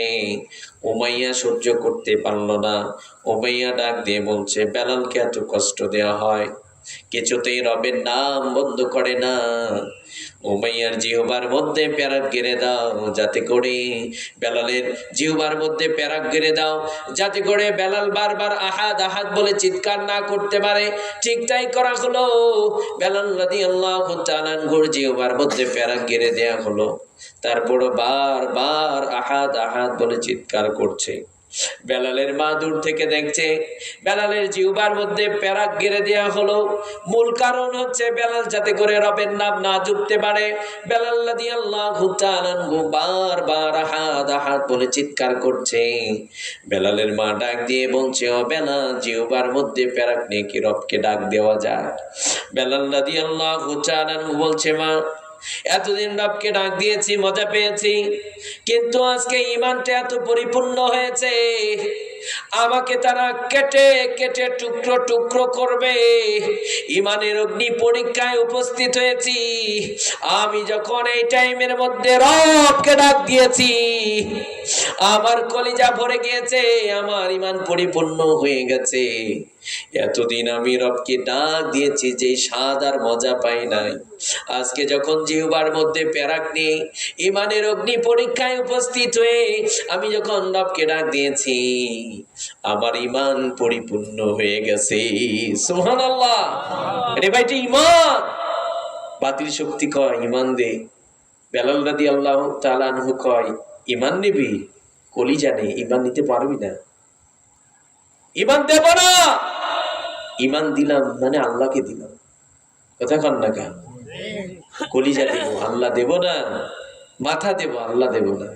কেটে কেটে টুকরো টুকরো কর, আগুনের মধ্যে জ্বলিয়ে দে, আল্লাহ নিতে পারবি না। ইমানদারের ঈমান এত সোজা না। ইমানদারের ঈমান এমন মজবুত ঈমান হওয়া উচিত, বাতিল শক্তি ইমানদারের, দুর্বল ইমানদারের কাছেও অকপটে মাথা নত করতে বাধ্য হয়। কথা বলেন। কিন্তু আমরা এমন ইমানদার, এই মাঝখানে যে গিয়ে ডাক দিয়ে বলে, বাবা সন্তান না একটা দাও, এই দাও কয়া ঈমান মাঝখান থুই আসে। কথা বল। আপনারা বলুন তো, যে ইমানদার হয় তার চাওয়া, তার জীবনের সকল ডিমান্ড কার কাছে মানে প্রকাশ করবে? কাকে বলবে? আবার অসুস্থতা, আল্লাহকে বলবো, আল্লাহ আমি অসুস্থ, আল্লাহ আমি বিয়ে করেছি 10 বছর হয়েছে, সন্তান তো নেই, তোমার তো অনেক গোলাম, রব তো তুমি, দেবে কি? দাও না একটা সন্তান দাও। আল্লাহ কয় তুমি বাবা, তোমার সন্তান তোমার কাছে চায় 100 টাকা দেবা, দিয়েছো 20 টাকা। বারবার শুনতে ভালো লাগে না? বাপ ডাকটা অনেক ভালো লাগে। ও আমার গোলাম, তুমি যে আমাকে ডাকো, আমার কি মজা লাগে না? সন্তান দেয়নি, 5 বছর দেব না, ডাক, আমারে ডাক, আমি তোরে প্রেমিক বানাতে চাই, খাঁটি প্রেমিক, কোনো খাত থাকবে না, ডাক, ডাকতে থাক। 5 বছর ডেকেছেন, আল্লাহ দেয় নাই। আল্লাহ দেখতে চান, দেখি আমার গোলাম আমার কাছ থেকে কি মাজারে যায় নাকি এখন। আপনি ডাকছেন, ডাকতে আছেন, আল্লাহ আপনাকে এমন দেওয়া দেবে আপনি যা পরিকল্পনাও করেন নাই। সুবহানাল্লাহ কয় না? তাহলে ইমানদারের সকল চাওয়া কার কাছে হবে? আল্লাহর কাছে হবে। আমাদের বোনদেরকে বলছি, আমাদের বোনেরা তো ঈমান এনেছে, আমাদের বোনেরা এমন ঈমান আনবে, মুসলিম নারীরা, মনীষী নারীরা যেইভাবে ঈমান এনেছে আমাদের বোনেরাও এইভাবে ঈমান আনবে। আমাদের বোনেরা সুমাইয়ার জীবনী থেকে শিখবে প্রতিকূল অবস্থার মধ্যে কিভাবে ঈমানের উপর অটল অবিচল থাকা যায়। যখন ঈমান কেড়ে নিতে চাবে আমাদের বোনেরা বলবে জীবন দেব, ঈমান দেব না। কিন্তু আজকে আমাদের বোনেরা মাজারে গিয়ে সন্তান চায়, সন্তান চেয়ে শিরক করে তাদের ঈমান হারা হয়ে যায়, ঠিক কি না? ঈমানটা হতে হবে শিরক মুক্ত একটা ঈমান। কি মুক্ত? শিরক মুক্ত ঈমান যদি হয়, ওই ঈমান বিজয়ী হবেই হবে। ওই ঈমানদারকে কেউ বাধা দিয়ে রাখতে পারবে না, ঠেকায় রাখতে পারবে না। তাহলে এতক্ষণ পর্যন্ত কথা বলছিলাম, যারা মসজিদের আবাদকারী হবে তাদের প্রথম গুণ কি হবে? তারা আল্লাহর প্রতি ঈমান আনে। আর ঈমানটা কেমন ঈমান হবে? সাহাবাই কেরামদের মতো ঈমান। ওই ঈমান বাতিল শক্তির কাছে মাথা নত হবে না, ওই ঈমান শিরিক হবে না, আল্লাহর কাছেই চাইবে সবকিছু। আর এই ঈমান ছাড়া জান্নাত পাওয়া যাবে না। আমরা যারা এখানে উপস্থিত হয়েছি আমরা জান্নাত চাই কি চাই না? রব্বুল আলামিন কোরআনুল কারীমের মধ্যে যেখানেই জান্নাতের কথা বলেছেন, রব্বুল আলামিন বলছেন, ও গোলাম তোমরা জান্নাত চাও, আমিও জান্নাত তোদেরকেই দিতে চাই। কোন জান্নাত দেব? জান্নাত তোমরা চাও, জান্নাতের অনেকগুলো ক্লাস রয়েছে। জান্নাতের সবচাইতে হায়ার ক্লাস হচ্ছে জান্নাতুল ফেরদাউস। সবচাইতে হায়ার ক্লাস, দামি, সবচেয়ে উঁচু জান্নাত জান্নাতুল ফেরদাউস। রব্বুল আলামিন বলছেন, ও গোলাম তোমরা জান্নাত চাও, আমি তোমাদেরকে জান্নাত দেওয়ার জন্য জান্নাত নির্মাণ করেছি। তবে জান্নাতুল ফেরদাউস দেব। কাদেরকে জান্নাতুল ফেরদাউস দেব? রব্বুল আলামিন বলছেন, ইন্নাল্লাযীনা আমানু ওয়া আমিলুস সালিহাতি কানাত লাহুম জান্নাতুল ফিরদাউসি নুজুলা। রব্বুল আলামিন বলছেন, নিশ্চয় যারা দুটো কাজ করবে তাদেরকে আমি জান্নাতুল ফেরদাউস দেব। 1 নাম্বার যারা ঈমান এনেছে, 2 নাম্বার যারা আমলে সালেহ করেছে। আমি 2 গুণ বিশিষ্ট মানুষকে আমি জান্নাতুল ফেরদাউস দিয়ে দেব। সুবহানাল্লাহ। এখানে আল্লাহ বললেন আর ক্লাসে জান্নাত দেব, কাজ করতে হবে 2টা। 1 নাম্বার এই ঈমান। এখানেও ঈমান শর্ত, ঈমান ছাড়া জান্নাতে যাওয়া যাবে, ঈমান নেই জান্নাতি হওয়া যাবে, ঈমান স্বচ্ছ করতে হবে। তাহলে আপনার আমার মূল পুঁজি হচ্ছে ঈমান। ঈমান থাকলে জান্নাত থাকবে, ঈমান নেই জান্নাত থাকবে না। এই আয়াতে তাফসীরের মধ্যে আল্লাহর হাবিব সাল্লাল্লাহু আলাইহি ওয়াসাল্লাম বলেছেন, ও আমার উম্মতেরা, খারাপ লাগতেছে?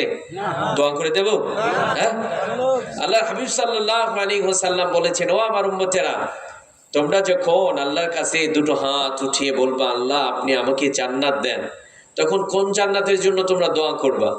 আল্লাহর হাবিব সাল্লাল্লাহু আলাইহি ওয়াসাল্লাম বলছেন, ছোট জান্নাত যেন চেয়েও না। যখন চাইবাই তো বড়টা চেয়ে নিও, কবুল করলে তো বড়টাই দিয়ে দেবেন আল্লাহ। তো ছোটটা চেয়ে ঠকে যাবে কেন? কি একজন নবী পেয়েছিলাম আমরা, জান্নাত কেমনে যাব সেটাও শিখিয়েছেন, সুবহানাল্লাহ। তাহলে আমরা জান্নাত চাবো, কোন জান্নাত? কোন জান্নাত?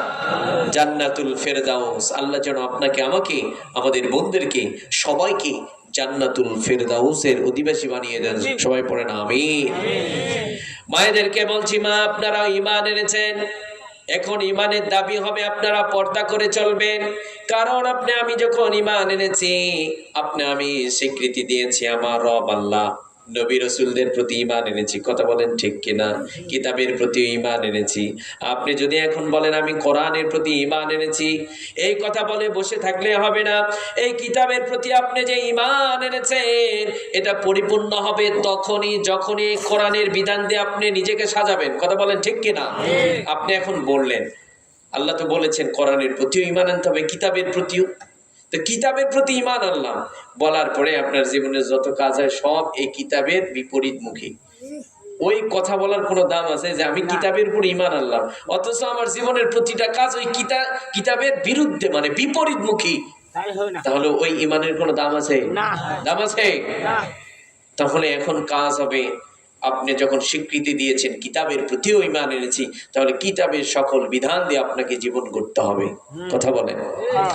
আমাদের মায়েদেরকে বলছি, মা আপনাদেরকে রব্বুল আলামিন বলছেন, ওয়াকারনা ফি বুয়ুতিকুন্না ওয়া লা তাবাররাজনা তাবাররুজাল জাহিলিয়াতিল উলা। রব্বুল আলামিন বলছেন, ও মুসলিম নারীরা, তোমরা সেই মূর্খতার যুগের নারীদের মতো তোমাদের বিউটি, তোমাদের সৌন্দর্যগুলোকে ওপেন করে দেবে না। তোমরা যখন তোমাদের প্রয়োজনে ঘর থেকে বের হবা, তখন তোমরা পর্দা করে নেবা। কারণ মুসলিম নারীদের মর্যাদা কম না বেশি? রব্বুল আলামিন মায়েদের পেটটাকে খনি বানিয়ে দিয়েছেন। খনির যত যত্ন নেবেন সেই খনির সম্পদ সুন্দর থাকবে। কথা বলেন ঠিক কিনা? মায়েদের পেটটাকে আল্লাহ খনি বানিয়ে দিয়েছেন, মায়েদের মধ্যে পুরুষের জন্য সুখ রেখে দিয়েছেন। তাহলে আল্লাহ বলছেন মুসলিম নারীরা ঘর থেকে বের হবে পর্দা করে নেবে। কারণ মুসলিম নারীরা সম্মানিত জিনিসের কদর করতে হয়, মর্যাদা ঠিক রাখবার জন্য তার সিকিউরিটি নিশ্চিত করতে হয়। কথা বলেন ঠিক কিনা? দামি জিনিস যেটাই সেটাই কি পাওয়া যায়? দামি জিনিস অনেক সময় টাকা হলেও মেলে না। কথা কন ঠিক কিনা? দামি জিনিস যেখানে সেখানে পড়েও থাকেও না। মুসলিম নারীরা দামি, ওনারা যেখানে সেখানে নিজের সৌন্দর্য ওপেন করে দিয়ে চলবে না। প্রয়োজনে বের হবে, কিন্তু তার কি করে নেবে? পর্দা করে নেবে। আজ মুসলিম নারীরা তাদের মান আর মর্যাদা নষ্ট হয়ে যাচ্ছে। তার মূল কারণ হচ্ছে আজ সবচেয়ে বড় ভাইরাস হলো মুসলমানের নারীরা আজ পর্দা করে না। কথা বলেন ঠিক কিনা? অনেক পুরুষ আছে বিয়ে করার পরে স্ত্রী যে বেপর্দায় চলে সে কিছু মনেই করে না। তার মানে আমার বউ আমি একা দেখবো, অন্যের তার হক আছে, দেখুক না। হ্যাঁ আরে ভাই, যারা সত্যিকারের পুরুষ, যাদের আত্মমর্যাদা বেশি, দেখবেন অন্যের সাথে কথা বলবো এটা তো দূরের কথা, নিজের স্ত্রী ভুলবশত একজনের দিকে তাকিয়েছে, উনি যদি দেখে সাথে সাথে ধমক দেয়। কথা কন, কি ব্যাপার, কোন দিকে তাকাও, তুমি এখানে কেন, যাও বাড়িতে চলে যাও। কারণ ওই পুরুষের আত্মমর্যাদা বেশি। বিয়ে করেছে আমি তোকে দেখবো, তুই আমারে দেখবি, অন্যদিকে তাকাস কা? কথা কন না গা? কথা কন না গা? বউ এমন একজন ম্যান, স্ত্রী এমন একজন ম্যান যার ভাগ, যার অংশীদারিত্ব কাউকে করা যায় না। করা যায়? করা যাবে? দিতে পারবেন? আপনার স্ত্রীর অংশ আরেকজনকে দিতে পারবেন? মেনে নিতে পারবেন না? তাহলে স্ত্রীর মানে সিকিউরিটি নিশ্চিত করতে হবে, দেওয়া যাবে না। দামি জিনিস, ওনার সিকিউরিটি নিশ্চিত করতে হবে। কিন্তু আজকাল দেখা যায় স্বামীরা স্ত্রীদেরকে বলে না তোমরা পর্দা করো। স্ত্রীরা সুযোগ পেয়ে গেছে, বেপর্দায় চলছে, এর সাথে ওর সাথে চলছে। আর এখন তো অ্যান্ড্রয়েড ফোন, স্ত্রীরা স্বামীকে বলে অ্যান্ড্রয়েড ফোন দাও, বোনের সাথে কথা বলবো, মায়ের সাথে কথা বলবো। যদি বলেন নেওয়া হবে না, কারণ অ্যান্ড্রয়েড ফোন যদি তুমি ইউজ করো মাঝে মধ্যে তোমার মধ্যে রোগ ঢুকতে পারে। কি ঢুকতে পারে? রোগ ঢুকতে পারে। অ্যান্ড্রয়েড ফোন নেওয়া যাবে না। পাল্টা বলবে তুমি নিলে সমস্যা নেই, আমি নিলেই সমস্যা। এখন তো আমাদের বোনদের কিছু সমস্যা, সেটা হলো আপনি তাকে যদি ভালোর জন্য কিছু বলেন, আপনার কথা শেষ হবার আগেই 4টা বলে দেবে উনি। কি বলে দেবে? 4টা বলে দেবে।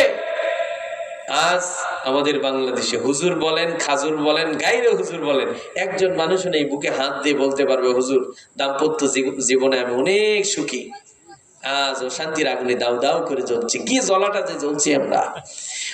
অনেকে তো বউয়ের অত্যাচারে, বউ এমন অত্যাচার করে, মাঝে মধ্যে অনেক পুরুষ আছে দেখবেন স্ত্রী বাড়িতে, ছেলে সন্তান বাড়িতে, বেচারা ওই যে ঢাকায় গেছে দীর্ঘদিন আর খবর নাই। আছে না নাই? আছে না নাই? কারণ ওই যে বাড়িতে ঢোকার পরে নারীরা তো শান্তির কারখানা পুরুষের জন্য। নারীর চলা ফেরা কথাবার্তা হবে নম্র ভদ্র। নারীর কথা শুনলে দিলের পরিবর্তন হয়ে যাবে। তার সুন্দর সফট আচরণগুলো স্বামীকে আনন্দিত করবে, তার মানে শান্তির নীড় বানিয়ে রাখবে। কিন্তু এখন তো দেখা যায় কিছু কিছু স্ত্রী আছে মাঝে মধ্যে স্বামীকে দৌড়ানি দেয়। কথা কম না গা, অশান্তির কারখানা হয়ে গেছে। তার মূল কারণ হচ্ছে তাদের মধ্যে কোরআন এবং সুন্নাহর শিক্ষা নেই, ট্রেনিং নেই। কথা বলেন ঠিক কিনা? একজন কৃষক, একজন বিজনেসম্যান আর একজন বিজনেসম্যানের কাছ থেকে প্রশিক্ষণ নিচ্ছে যাতে করে কিভাবে আমি ভালো বিজনেস করতে পারি। ভালো একজন স্ত্রী আপনার দরকার, তাহলে ভালো স্ত্রী বানানোর জন্য, উৎপাদনের জন্য তো ফ্যাক্টরিও দরকার নেই। আপনি, আপনার মেয়ে আছে, আপনি বাবা, আপনার দায়িত্ব হচ্ছে আপনার মেয়েকে ইলমে দ্বীন শিখানো, তাকে বোঝানো স্বামী কি জিনিস, এরপরে শাশুড়ি কি জিনিস, শ্বশুর কি জিনিস। কিন্তু আজকে দেখবেন নিজের শাশুড়িকে বউ সহ্য করতে পারে না, ছেলের বউ সহ্য করতে পারে না। আছে না নাই? আছে না নাই? কারণ আমাদের মূল সমস্যা হচ্ছে ইলমে দ্বীনের প্রশিক্ষণ তাদের মধ্যে না দেবার কারণে এই সমস্যা। কথা বলেন ঠিক কিনা? এই জন্য মায়েদেরকে বলছি, মা আপনার স্বামীর কাছে আবদার করবেন, আমি মুসলিম নারী, আমাকে কোরআন শেখানো হোক। আমি মুসলিম নারী, আমি বেপরদায় চলছি, পর্দার পরিবেশ আমাকে করে দেয়া হোক। মায়েদের মর্যাদা তো রব্বুল আলামিন দিয়েছেন। আজকে যে মুসলিম নারীরা বেপরদায় চলছে, যারা আজকে মনে করছে ইসলাম আমাদেরকে ঘরের মধ্যে আবদ্ধ করে দিয়েছেন, আপনারা মনে করছেন ইসলাম আপনাদেরকে ঠকিয়েছে। না, ইসলাম আপনাদেরকে ঠকায় নাই, ইসলাম আপনাদেরকে জিতিয়ে দিয়েছে। কারণ একজন নারীকে রব্বুল আলামিন সকল প্রকার অধিকার দিয়েছেন। যেমন বাবার কাছ থেকে অর্থনীতি আলাদা একটা প্রজেক্টের ব্যবস্থাও করে দিয়েছেন। কথা বলেন ঠিক কিনা? রব্বুল আলামিন একটা নারীকে 3 ভাবে রব্বুল আলামিন মর্যাদা দিয়েছেন। সুবহানাল্লাহ। নারী কয়টা? কথা কয় না, কয়টা নারী? একটা নারী 3 ভাবে মর্যাদা পেয়েছে। প্রথম নাম্বার, একটা নারী কন্যা হিসাবে মর্যাদা পেল। বিশ্বনবী সাল্লাল্লাহু আলাইহি ওয়াসাল্লাম বলছেন, যার একটা কন্যা সন্তান তার একটা জান্নাত, 2টা কন্যা সন্তান 2টা জান্নাত, 3টা কন্যা সন্তান 3টা জান্নাত।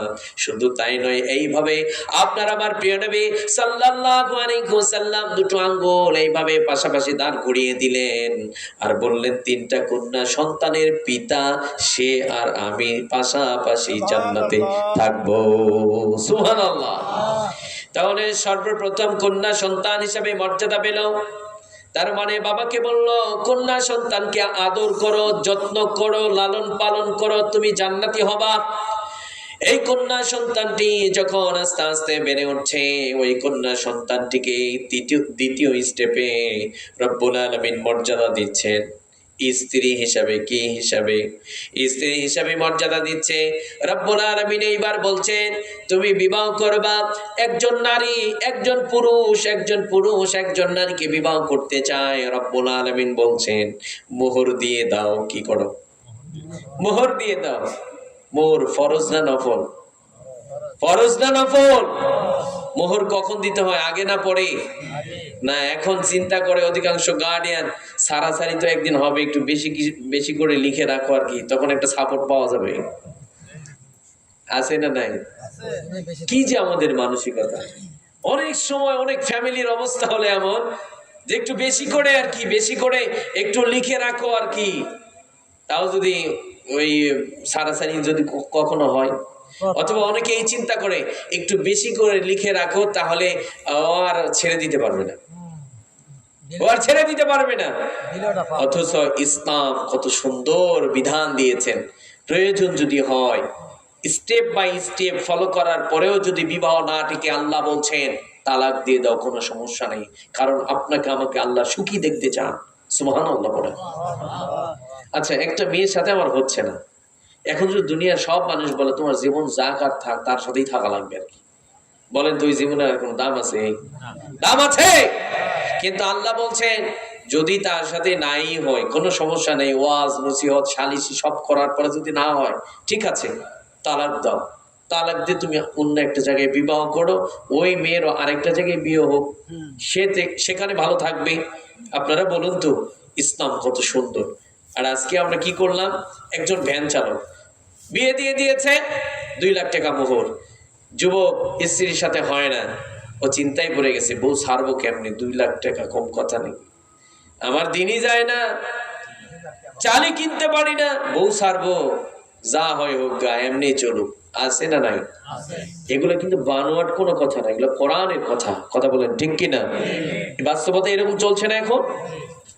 তাহলে দ্বিতীয় স্টেপে ওই নারীটাকে আল্লাহ স্ত্রী হিসাবে মর্যাদা দিচ্ছেন। প্রথমেই বলছেন তুমি নগদ মোহর দিয়ে দাও, কারণ মোহর হচ্ছে একটা নারীর অধিকার। কি মোহর? একটা নারীর কি অধিকার? মোহর হচ্ছে একটা নারীর অহংকার। সুবহানাল্লাহ পড়েন। তাহলে দ্বিতীয় স্টেপে স্ত্রী হিসাবে মর্যাদা পেল ওই মেয়েটি, তৃতীয় স্টেপে আরেকটা মর্যাদা পাবে। কেমন মর্যাদা?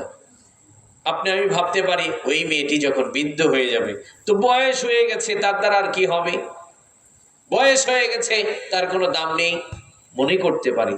কিন্তু আল্লাহ এই বৃদ্ধ মহিলাটির এমন দাম বাড়িয়ে দিয়েছেন, ওই মেয়েটি যদি সন্তুষ্ট হয় সন্তান জান্নাতে যাবে, মানে কোনো ফিলই নেই আর কি। কেউ সুবহানাল্লাহ কইলেন না?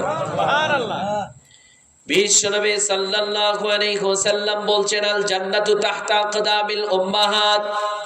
বিশ্বনবী সাল্লাল্লাহু আলাইহি ওয়াসাল্লাম বলছেন ও আমার উম্মতেরা, তৃতীয় স্টেপে রব্বুল আলামিন মা হিসাবে এমন মর্যাদা দিয়েছেন, সন্তানকে বললেন তুমি যদি জান্নাত চাও তোমার মাকে সন্তুষ্ট করো, কারণ তোমার মায়ের পায়ের নিচে রব্বুল আলামিন তোমার জন্য জান্নাত রেখে দিয়েছেন। সুবহানাল্লাহ। তার মানে মাকে নির্যাতন করবে তো দূরের কথা, ক্বালা হুমা জান্নাতুকা ওয়া নারুক, মা বাবা আপনার আমার জন্য জান্নাত জাহান্নাম। সুবহানাল্লাহ। তাহলে বৃদ্ধ হয়ে গেছে, দাম কম হয়েছে না বেশি হয়েছে? কম না বেশি? শুধু তাই না, ওয়াকাদা রাব্বুকা আল্লা তা'বুদু ইল্লা ইয়াহু ওয়া বিল ওয়ালিদাইনি ইহসানা। আল্লাহ বলছেন গোলাম জন্ম থেকে নিয়ে মৃত্যু পর্যন্ত গোলামি চলবে আমার, এবং আমার গোলামির পরে জীবনের শুরু থেকে নিয়ে শেষ পর্যন্ত পিতামাতার সাথে সুন্দর আচরণ করতে হবে। সুবহানাল্লাহ পড়ে। কারণ রব্বুল আলামিন এই জন্য পিতামাতার কথা বলেছেন। এই পিতামাতা এই দুইজন মানুষ এমন একজন ম্যান, বাবা তো তাকেই বলা হয় যে মানুষটা নিজের নামটা সিগনেচার করতে পারে না, বাবা তো তাকেই বলা হয়। ঈদের বাজারটা করে নিজের স্বপ্নগুলোকে দূরে ঠেলে দেয়। বাবা সুন্দর জামা, ঈদের জামাটা পরে না, বাবা ঈদের মার্কেট করতে গিয়ে নিজের চিন্তা করে না, নিজের লুঙ্গিটা ছিঁড়ে গেছে, নিজের স্যান্ডেলটা ছিঁড়ে গেছে, কিন্তু বাবা সন্তানের দিকে তাকিয়ে আছে। ফ্যামিলির লোকজনের মুখে যারা হাসি ফোটায় তিনি হলেন বাবা, ঠিক কিনা? বাবা নিজের নাম সিগনেচার করতে পারতো না। ও যুবক ভাই, তোমার বাবা চাইলেই তো তোমাকে ভ্যান চালক বানাইতে পারতেন। এই পৃথিবীর বুকে এমন বাবা আছে নিজের সন্তানকে পড়াশোনা করতে গিয়ে, নিজের সন্তানকে ডাক্তার বানাতে গিয়ে, মাস্টার বানাতে গিয়ে মূর্খ বাবাটা সন্তানের জন্য মাজাটা বাঁকিয়ে দিয়েছে। বৃদ্ধ হয়ে গেছে, কনকনে শীতের মধ্যে ব্যথার জ্বালা যন্ত্রণায় থাকতে পারে না। সন্তান তোমার জন্য, ওই বাবার যদি সন্তান থাকতো না ওই রকম আর ভাঙ্গা পরিশ্রম দিত না, কিন্তু সন্তানের মুখে হাসি ফুটানোর জন্য বাবা অক্লান্ত পরিশ্রম করেছে। কিন্তু আজকে বাস্তবতা হচ্ছে আমরা অনেক সন্তান আছি পিতামাতার গায়ে হাত উঠাই, অনেক সন্তান আছি পিতামাতার সাথে ঝিরকি দিয়ে কথা বলি। রব্বুল আলামিন মা বাবার মর্যাদা এই পরিমাণ বাড়িয়ে দিয়েছেন, মা বাবার সামনে ঝিরকি দিয়ে কথা বলা যাবে না, এমন ভাবে কথা বলা যাবে না মা বাবা হৃদয়ের মধ্যে কষ্ট পায়। কিন্তু আমরা এমন সন্তান আছি পিতামাতার খবর নেয় না, এইরকম সন্তান আছে না নাই? এইরকম সন্তান আছে না নাই? এমন মা আছে যেই মা সন্তান ভূমিষ্ঠ হবার পরে ছোট্ট সন্তানকে রেখে, বাবা জীবিত, বাবা সন্তানকে রেখে দুনিয়ার বুক থেকে চিরদিনের জন্য বিদায় নিয়েছেন। মা তাগরা যৌবন নিয়ে সন্তানের জন্য অন্য জায়গায় বিবাহ বসে নাই। মা তাকিয়ে দেখেছে আমার ছোট্ট বাচ্চাটিকে যদি এখন রেখে অন্য জায়গায় আমি সংসার শুরু করে দেই, আমার সন্তানটির ভবিষ্যৎ অন্ধকার হয়ে যাবে। আমার সন্তানকে কে খাওয়াবে, কে পড়াবে? আমার সন্তান মানুষের দ্বারে দ্বারে ঘুরবে। মা সেটি চান না। মা সন্তানের জন্য নিজের যৌবনকে খুইয়ে দিয়েছেন। কিন্তু এই পৃথিবীর নিয়ম হলো সন্তান যখন বিবাহ করে সেই মাকে ভুলে যায়। মা প্রতিবেশীর কাছে গিয়ে কান্না করে আর বলে, তোমরা জানো নাকি যে সন্তানের জন্য আমার যৌবন খুইয়ে দিয়েছি, আজকে ওই সন্তান আমার সাথে সাক্ষাৎ করে না, ওই সন্তান বউ পাবার পরে আমি মাকে কোনো দাম দেয় না। প্রিয় ভাই যারা এখানে উপস্থিত হয়েছেন, মা বাবাকে যারা কষ্ট দেবেন, মরণের সময় জবানের মধ্যে নোটিশ মেরে দেবেন একজন, তিনি কে? বিশ্বনবী সাল্লাল্লাহু আলাইহি ওয়াসাল্লামের সাহাবী, নাম তার আলকামা। নাম কি? আলকামা রাদিয়াল্লাহু তাআলা আনহু অসুস্থ, কালেমার তালকিন দেয়া হয় কিন্তু কিছুতেই কালেমা পড়তে পারে না।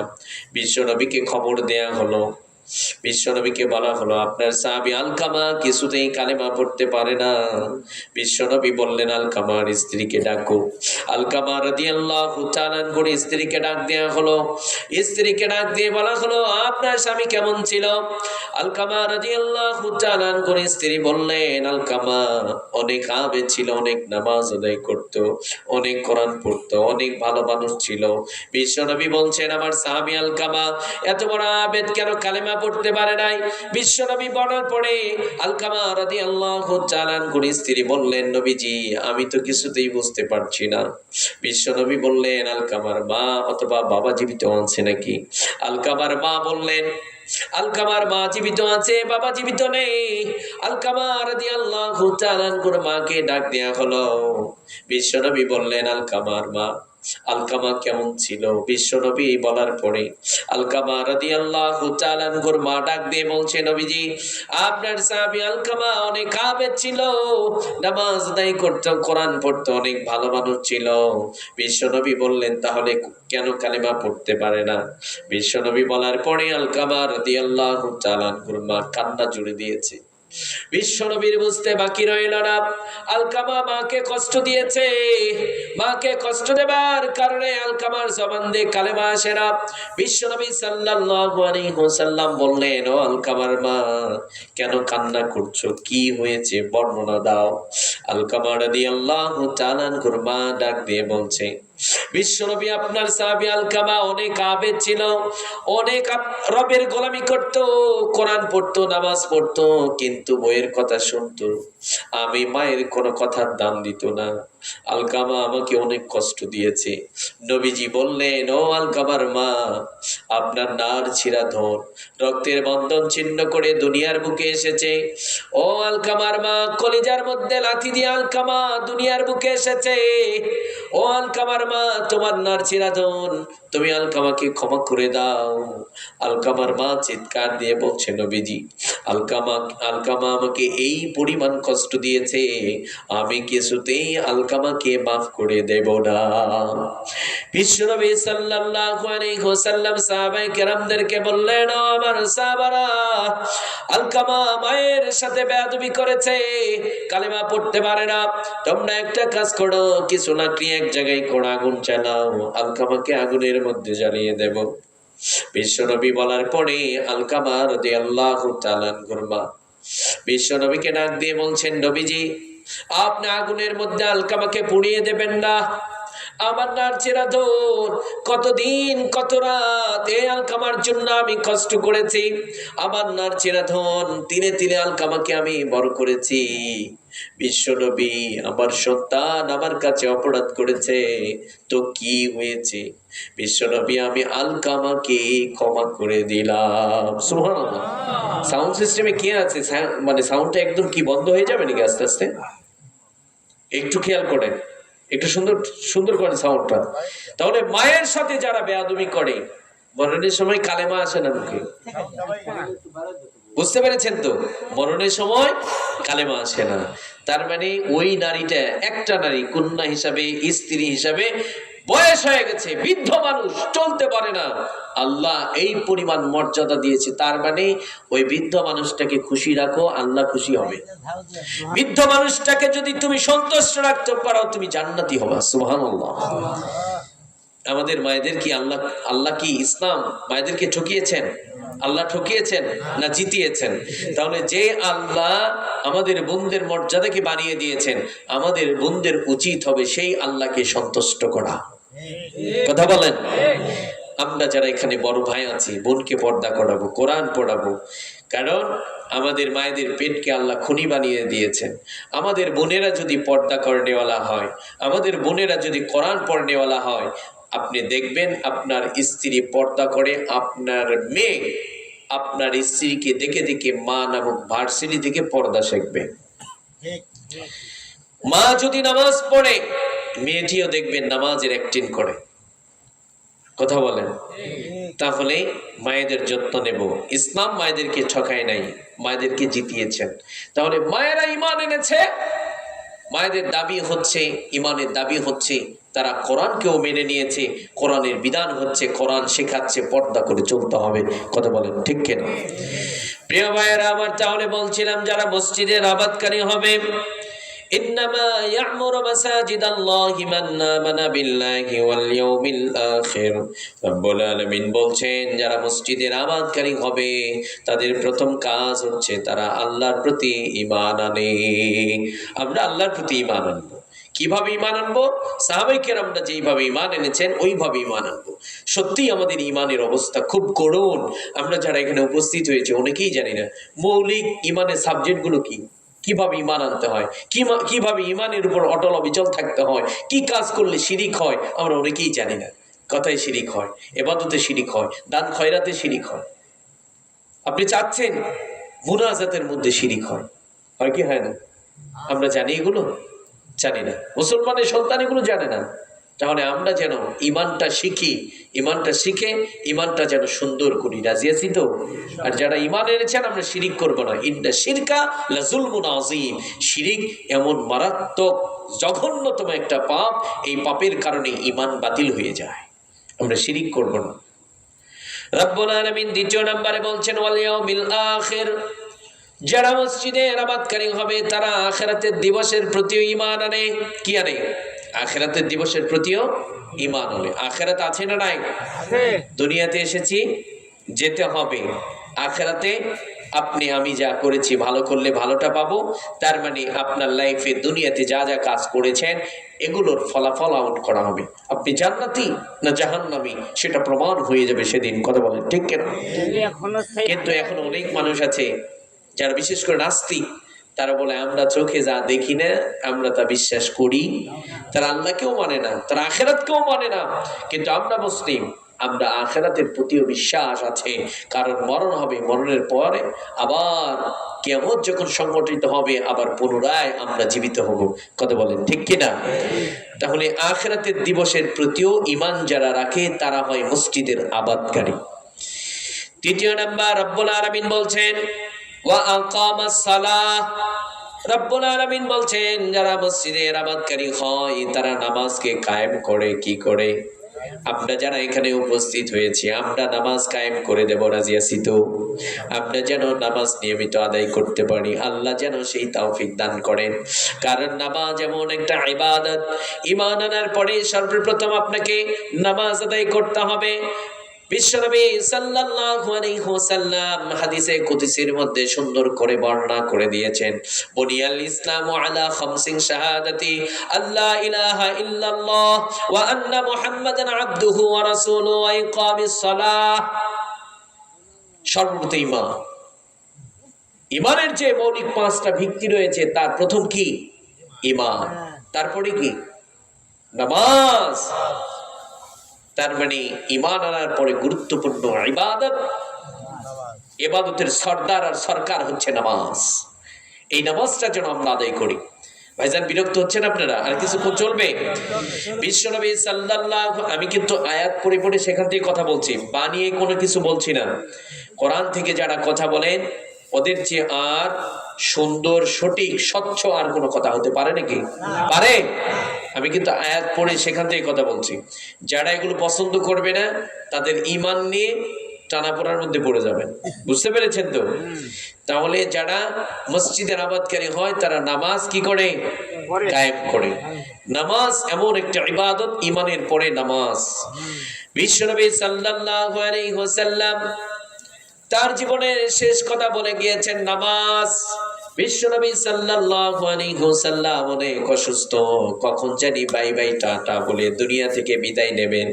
বিশ্বনবী সাল্লাল্লাহু আলাইহি ওয়াসাল্লাম সাহাবায়ে কেরামদেরকে ডাকলেন, ডাক দিয়ে বলছেন, ও আমার সাহাবারা, আমরাও যখন অসুস্থ হয়ে যায় আমাদের কাছের মানুষগুলোকে আমরা ডাকি কি ডাকি না?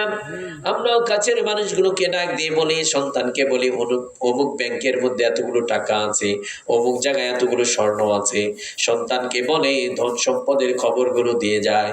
কিন্তু আপনার আমার প্রিয় নবী সাল্লাল্লাহু আলাইহি ওয়াসাল্লাম অসুস্থ, কখন জানি বিদায় নেবেন।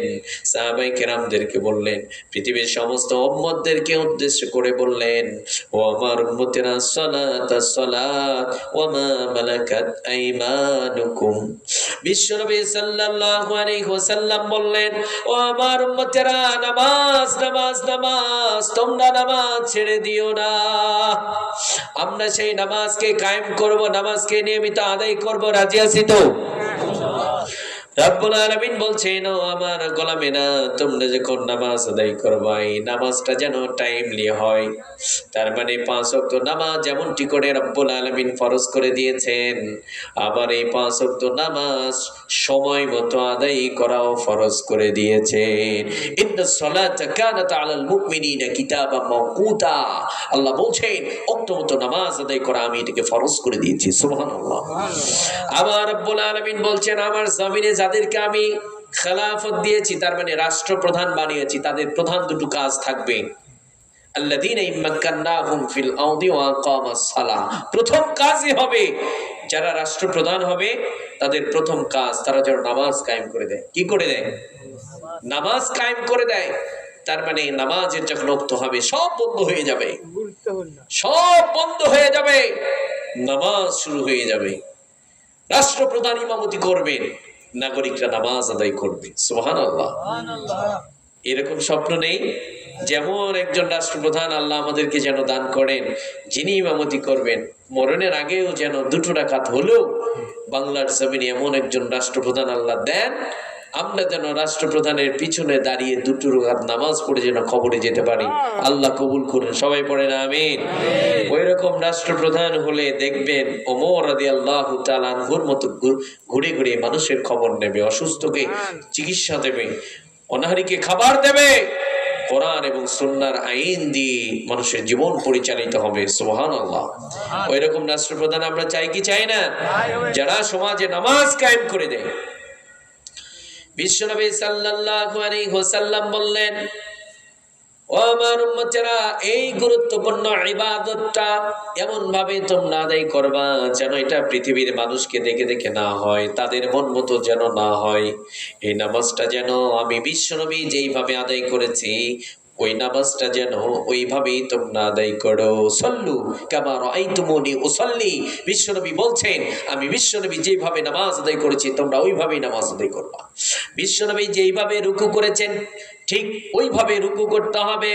বিশ্বনবী সাল্লাল্লাহু আলাইহি ওয়াসাল্লাম যেইভাবে সিজদা করেছেন ওইভাবেই সিজদা করতে হবে। কিন্তু আমরা এমন নামাজি নামাজ আদায় করি পিঠ কোমর সোজা হয় না, আছে না? আছে না নাই?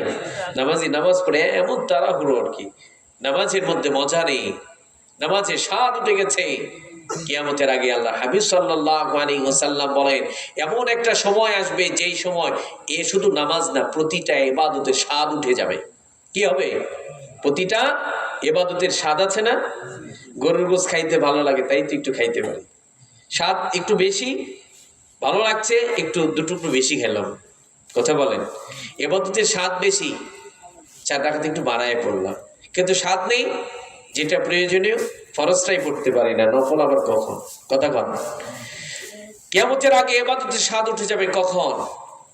আল্লাহর হাবিব সাল্লাল্লাহু আলাইহি ওয়াসাল্লাম বলেন, এমন একটা সমাজ নির্মাণ হবে যেই সমাজে সুদী কারবারি দিয়ে সমাজ ছেয়ে যাবে। কি হবে? সুদী কারবারি, তার মানে অর্থনীতি হারাম। আপনি সুদ খাবেন না, কিন্তু সুদের বাতাস আপনার গায়েও লাগবে।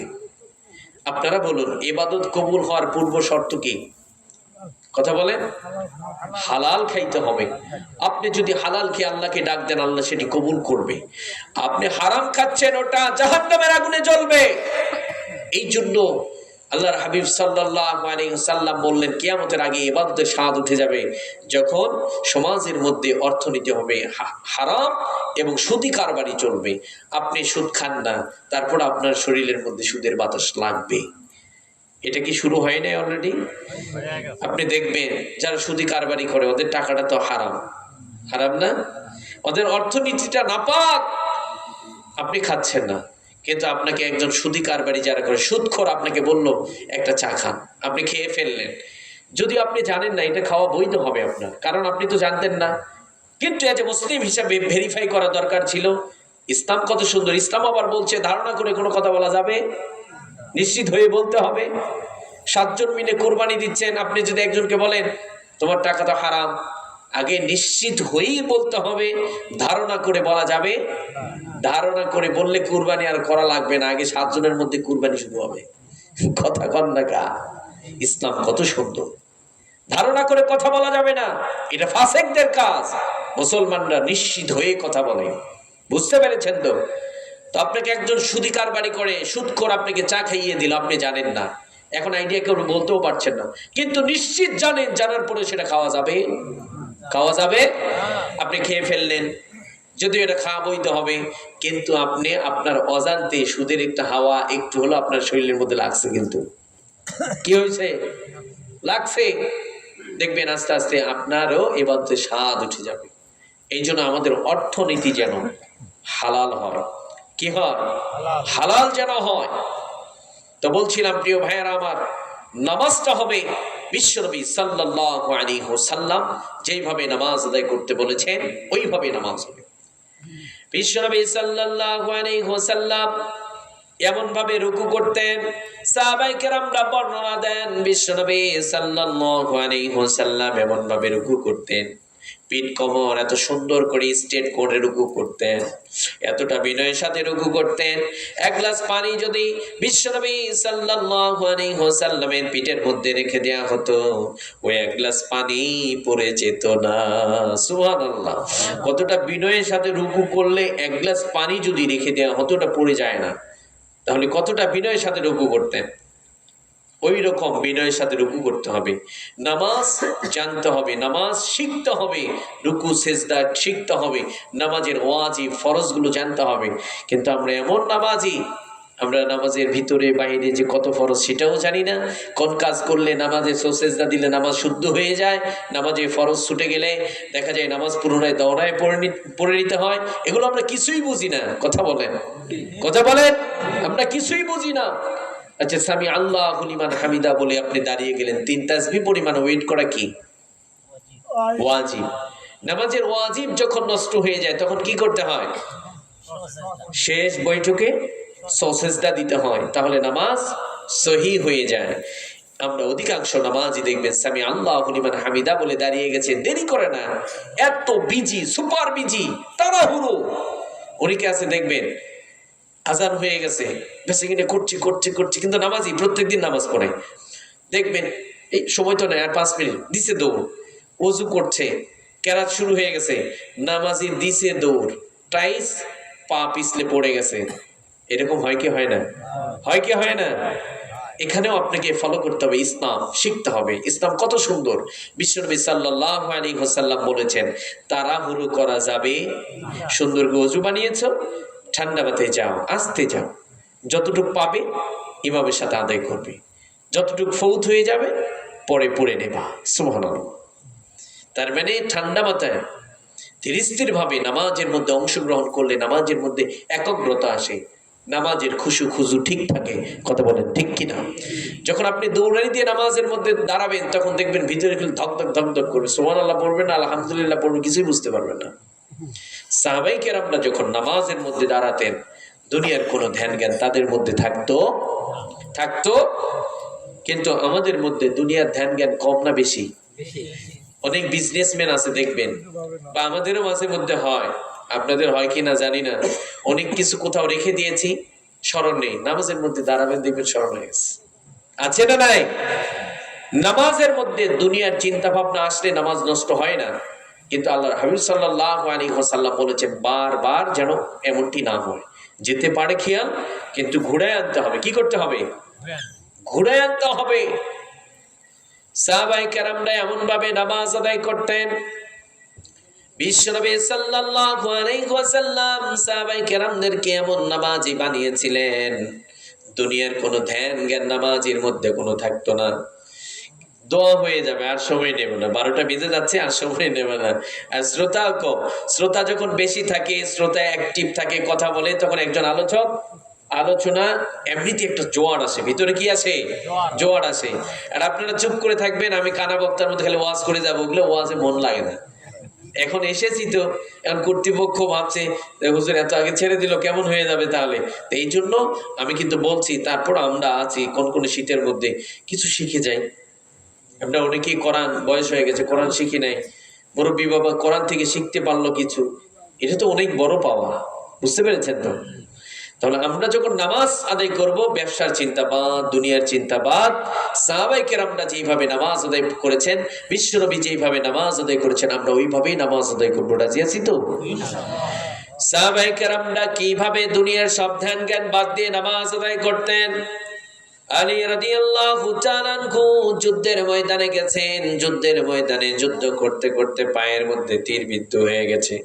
সাহাবায়ে কেরামরা তীর ধরে টানাটানি করে, তিনি চিৎকার করছেন, জ্বালা যন্ত্রণা সহ্য করতে পারছেন না। বিশ্বনবী বললেন, ও আমার সাহাবারা, আলীর অনেক কষ্ট হয়, তোমরা তীর ধরে টান দিও না। নামাজের যখন ওয়াক্ত হয়ে যাবে, নামাজ শুরু হয়ে যাবে, আলী যখন নামাজ আদায় করবে, একজন সাহাবীকে বললেন, ও আমার সাহাবী, আলী যখন নামাজ আদায় করবে তুমি পিছন থেকে তীরটাকে টান দিয়ে খুলে ফেলবা। বিশ্বনবী সাল্লাল্লাহু আলাইহি ওয়াসাল্লাম যেমনটি করতে বলেছেন, নামাজ শুরু হয়ে গেছে, আলী রাদিয়াল্লাহু তাআলা আনহু নামাজ আদায় করছেন, ওই সাহাবী পিছন থেকে পায়ের তীরটাকে টান দিয়ে খুলে ফেলেছেন। নামাজ আদায় সমাপ্তি হয়ে গেল। বিশ্বনবী সাল্লাল্লাহু আলাইহি ওয়াসাল্লাম আলী রাদিয়াল্লাহু তাআলাকে ডাক দিয়ে বললেন, ও আলী, তোমার পায়ের মধ্যে তীর ছিল, তীরটা কোথায়? আলী রাদিয়াল্লাহু তাআলা চিৎকার দিয়ে বলছেন, নবীজি, আল্লাহর কসম করে বলছি, আমি নামাজের মধ্যে দাঁড়িয়ে গেছি, কে যেন আমার পায়ের তীরটাকে টান দিয়ে খুলে ফেলেছে। বিশ্বনবী, আমি সাক্ষ্য দিচ্ছি, আমি কসম করে বলছি, আমি যখন নামাজের মধ্যে দাঁড়িয়ে গেছি, পিছন থেকে টান দিয়ে তীর খোলা হয়েছে, আমি একটু বুঝতে পারি নাই। সুবহানাল্লাহ। এটা কেমন নামাজি গো? এটা কেমন নামাজ? নামাজের কি স্বাদ ছিল, কি মজা ছিল। নামাজের বাহিরে পায়ের তীর ধরে টান দেয়া হয়, চিৎকার করে কান্নাকাটি করে, সহ্য করতে পারে না, নামাজে দাঁড়িয়ে গেছে, তীর খোলা হয়েছে, বুঝতেই পারে নাই। এটা কেমন নামাজি? কারণ তাদের টার্গেট ছিল আল্লাহর দিকে। ব্যবসা করছেন, ব্যবসার মাধ্যমে আল্লাহর সন্তুষ্টি, চাকরি করছেন, চাকরির মাধ্যমে আল্লাহ সন্তুষ্টি। আপনি পড়ালেখা করাচ্ছেন বা করছেন, দুটোর মধ্যে আল্লাহ সন্তুষ্টি। আপনার দেশ পরিচালনা, ওখানেও টার্গেট আল্লাহর সন্তুষ্টি। নামাজে দাঁড়িয়েছেন, নামাজের টার্গেট আল্লাহর সন্তুষ্টি। কারণ রব্বুল আলামিন বলেছেন, কুল ইন্না সলাতি ওয়া নুসুকি ওয়া মাহইয়ায়া ওয়া মামাতি লিল্লাহি রাব্বিল আলামিন। আল্লাহ বলছেন, গোলাম তোর নামাজ, তোর কুরবানি, তোর জীবন, তোর মরণ সবকিছুই আমার জন্য। কারণ আমি তো আমার না, আমি কার? আপনি তো আপনার নই, আমি আমার নই। ধন সম্পদের কথা অনেক আগে বাদ দিয়ে দেন, এই 3.5 হাত বডিটা আমার তো না। আমরা বলি না আমি আমি, তা আমি তো আমার না, আমি কার? আমার নিজের প্রতি যদি নিজের কর্তৃত্ব থাকতো, কন্ট্রোল থাকতো, তাহলে ফেরেশতা যখন আসতো, অনেক যুবক মরে না, সুন্দর চেহারা, পড়াশোনা করেছে, চাকরিও করছে, বিয়ে শাদী করে নাই, যুবকের স্বপ্ন ভালো একটা মেয়ে বিয়ে করব, ভালো ফ্যামিলিতে। নিজের প্রতি যদি নিজের কন্ট্রোলিং থাকতো, তাহলে আজরাইলকে বলতো, কি ব্যাপার, সাহস তো তোমার কম না, এখনো বিবাহ করি নাই, তুমি আমাকে নিতে এসেছো, যাও গা, যাবো না এখন। হ্যাঁ, শুনবে? শুনবে? কারণ নিজের প্রতি নিজের কোনো কন্ট্রোল নাই। মালিক যখন টান দেবে, যেতেই হবে। কথা বলেন, কথা বলেন। বন্ধু আপনাকে ডাক দিয়েছে, বন্ধু আসো বাজারে চা খায়, বন্ধুকে বলছেন যে যেতে পারবো না, কারণ আমার ব্যস্ততা আছে। আজরাইল যখন আসবে, টান দেবে, যতই লজিক খাটান কোনো কাজ হবে না। যদি বলেন আমি যুবক মানুষ, এখনই কি যেতে হবে আমাকে, এখনো বিয়েটা করলাম না, চাকরিটা পেলাম না, দুনিয়ার কত কিছু দেখার আছে, এখনই যেতে হবে? নো, আপনাকে যেতেই হবে। কারণ প্রাণ দিয়েছেন তো মালিক। তো যেই মালিক আপনাকে আমাকে সৃষ্টি করেছেন, সেই মালিকের সন্তুষ্টির জন্য জীবন, মরণ, কুরবানি, নামাজ সবকিছু যেন সেই রবের সন্তুষ্টির জন্য হয়। আল্লাহ যেন কবুল করেন। সবাই পড়েন আমিন। প্রিয় ভাইয়েরা আমার, কয়টা গেল? 3 নাম্বার বৈশিষ্ট্য গেল। যারা মসজিদের আবাদকারী হয়, তারা নামাজ কায়েম করে। কি করে? নামাজ কায়েম করে। আল্লাহ যেন আপনাকে আমাকে নামাজি বানান, আমরা যেন দ্বীনের পথে অটল অবিচল থাকতে পারি, কোরআন এবং সুন্নাহ পড়ে বুঝে আল্লাহর হুকুমগুলো মেনে নিজের লাইফটাকে আলোকিত বানাতে পারি। আল্লাহ কবুল করুন। সবাই পড়েন আমিন। সম্মানিত ভাইয়েরা আমার, রাত গভীর হয়ে গেছে, 12টা বাজে। আমি আর বাড়াতে পারছি না। সব দিকে বিবেচনা করে আমরা এখন দোয়ার দিকে যাব। আমরা প্রতিদিন কথা বলি, আমি আপনাদের দোয়া ভালোবাসা প্রতিদিন এইভাবে কথা বলতে হয়। ঠিক যেহেতু প্রতিদিন কথা বলতে হয়, একটা রুটিন মেনটেন আপনাদেরও করা উচিত, আমাদেরও করা উচিত। বুঝতে পেরেছেন? আল্লাহ আপনাকে আমাকে দিনের জন্য কবুল করুন। সবাই পড়েন আমিন। বাকি আবারও যদি কখনো দেখা হয়, মন খুলে কথা হবে ইনশাআল্লাহ। আল্লাহ সবাইকে কবুল করুন। দিকে চলে যাই, কেউ কিছু বলুন ভাইজান? আচ্ছা, আমরা সবাই দরুদ শরীফ পড়ি, যারা দাঁড়িয়ে আছি বসে পড়ি। আল্লাহুম্মা সাল্লি আলা মুহাম্মাদ।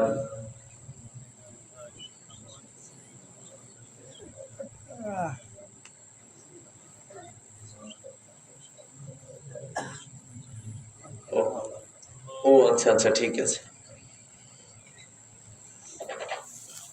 সম্মানিত ভাইয়েরা আমার, আজকের এই তাফসীর মাহফিলটি হচ্ছে মসজিদের উন্নয়ন কল্পে। ভাইজান আমাকে বলেছেন কালেকশন সেখানে আমরা করব না, আর রাত 12টা পর্যন্ত ওয়াজ করে আমাদের কেন কালেকশন করতে হবে? আমরা কালেকশন নসিহা হবে মানুষের শুধরানোর জন্য, মানুষকে নসিহা করব মানুষের পরিবর্তনের জন্য। তবে মসজিদ আল্লাহর ঘর। মসজিদ কার ঘর?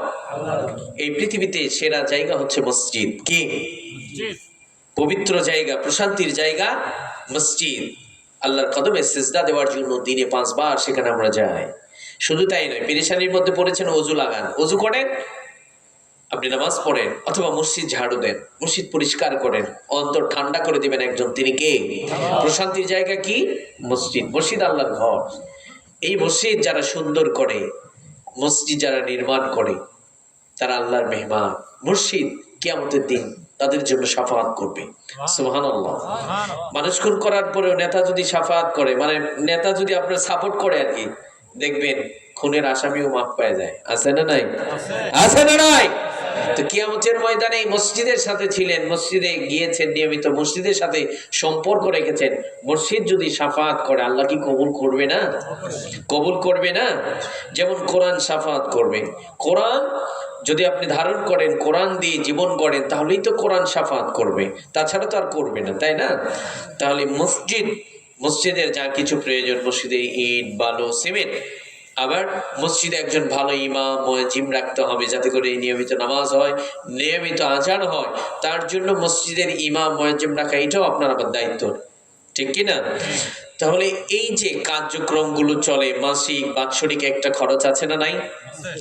প্রতি মাসে বিদ্যুৎ বিল সহ একটা খরচ আছে, যেমন আপনার ফ্যামিলির খরচ আছে, মসজিদ এটাও একটা প্রতিষ্ঠান, এটারও খরচ আছে। এগুলো আপনাকে আমাকে ব্যয়ভারগুলো গ্রহণ করতে হয়। 95% মুসলমানের দেশে কলেজ ভার্সিটি সব সরকারের টাকা দিয়ে চলে, কিন্তু মসজিদ মাদ্রাসা মানুষের কাছ থেকে চেয়ে নিয়ে চালাতে হয়। এটা খুবই দুঃখজনক ব্যাপার, কথা বলেন। আল্লাহ যেন এই জাতিকে সহি বুঝ দান করেন, আমিন পড়েন। প্রিয় ভাইয়েরা আমার, আমাকে বলা হয়েছে আমরা যেন মসজিদের উন্নয়নের জন্য নিজে থেকে আমরা দান ধ্যান করি, আজকে না পরেও যদি প্রয়োজন হয়, যখন দরকার হবে আল্লাহর ঘর সুন্দর করব, আল্লাহ সন্তুষ্টির জন্য। পারা যাবে? আপনি 15 দিনের জন্য ঢাকাতে রওনা করেছেন, আগে আপনার বন্ধুকে বললেন, বন্ধু সুন্দর একটা হোটেল বুকিং দাও তো, 15 দিন থাকবে, একটু যেন সুন্দরভাবে থাকতে পারি স্বাচ্ছন্দ্যের সাথে। এখানে যদি 15 দিনের জন্য অগ্রিম যদি হোটেল বুকিং দিতে হয়, আপনি আখিরাতের যাত্রী, আখিরাতে মরণের পরে জান্নাত দরকার নেই? বুকিং দিতে হবে না? বুকিং দিবেন কেমনি? মান বানা মসজিদান বানাল্লাহু লাহু বাইতান ফিল জান্নাহ, যারা মসজিদ নির্মাণ করে আল্লাহ তাদের জন্য জান্নাতে সুন্দর একটা ঘর নির্মাণ করে দেন। সুবহানাল্লাহ। তাহলে আমরা আখিরাতের যাত্রী, মরণের আগেই যেন আমরা জান্নাতে ঘর বুকিং দিতে পারি। আল্লাহ কবুল করুন, আমিন পড়েন। আমার আপনার যত অ্যাবিলিটি আছে সকল অ্যাবিলিটি দিয়ে আল্লাহ সন্তুষ্ট অর্জন করে আমরা যেন জান্নাতি হতে পারি। আল্লাহ কবুল করুন, সবাই পড়েন আমিন। সবাই দরুদ শরীফ পড়ি, আল্লাহুম্মা সাল্লি আলা মুহাম্মদ ওয়া আলা আলি মুহাম্মদ কামা সাল্লাইতা আলা ইব্রাহিম ওয়া আলা আলি ইব্রাহিম ইন্নাকা হামিদুম মাজিদ। আল্লাহুম্মা বারিক আলা মুহাম্মদ ওয়া আলা আলি মুহাম্মদ كما باركت على إبراهيم وعلى آل إبراهيم إنك حميد مجيد. اللهم آمين. ربنا ظلمنا أنفسنا وإن لم تغفر لنا وترحمنا لنكونن من الخاسرين. ربنا لا تزغ قلوبنا بعد إذ هديتنا وهب لنا من لدنك رحمة إنك أنت الوهاب. اللهم أعني على ذكرك وشكرك وحسن عبادتك. اللهم إنا نسألك الجنة ونعوذ بك من النار. الله تعالى বেলভুজা জামে মসজিদের উন্নয়ন কল্পে বার্ষিক তাফসীরুল কোরআন মাহফিল শেষে আমরা সবাই ভিক্ষুকের মতো দুটো হাত বাড়িয়েছি। আল্লাহ তাআলা বড় আশা নিয়ে কনকনে শীতের মধ্যে কিছু পাবার আশায় আপনার দরবারে দুটো হাত উত্তোলন করেছি।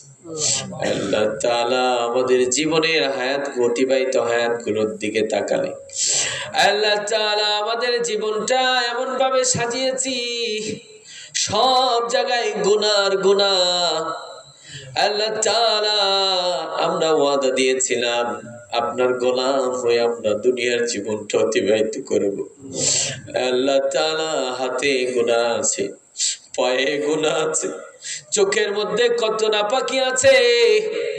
আল্লাহ তাআলা জবান দিয়ে কত হারাম খেয়েছি। আল্লাহ তাআলা নিজের লাইফের দিকে তাকাইলে নিজেই বিবেচিত করতে পারি আমাদের অবস্থান জাহান্নাম ছাড়া জান্নাত হতে পারে না। আল্লাহ তাআলা দুনিয়ার মোহে পড়ে আপনাকে ভুলে গেছি।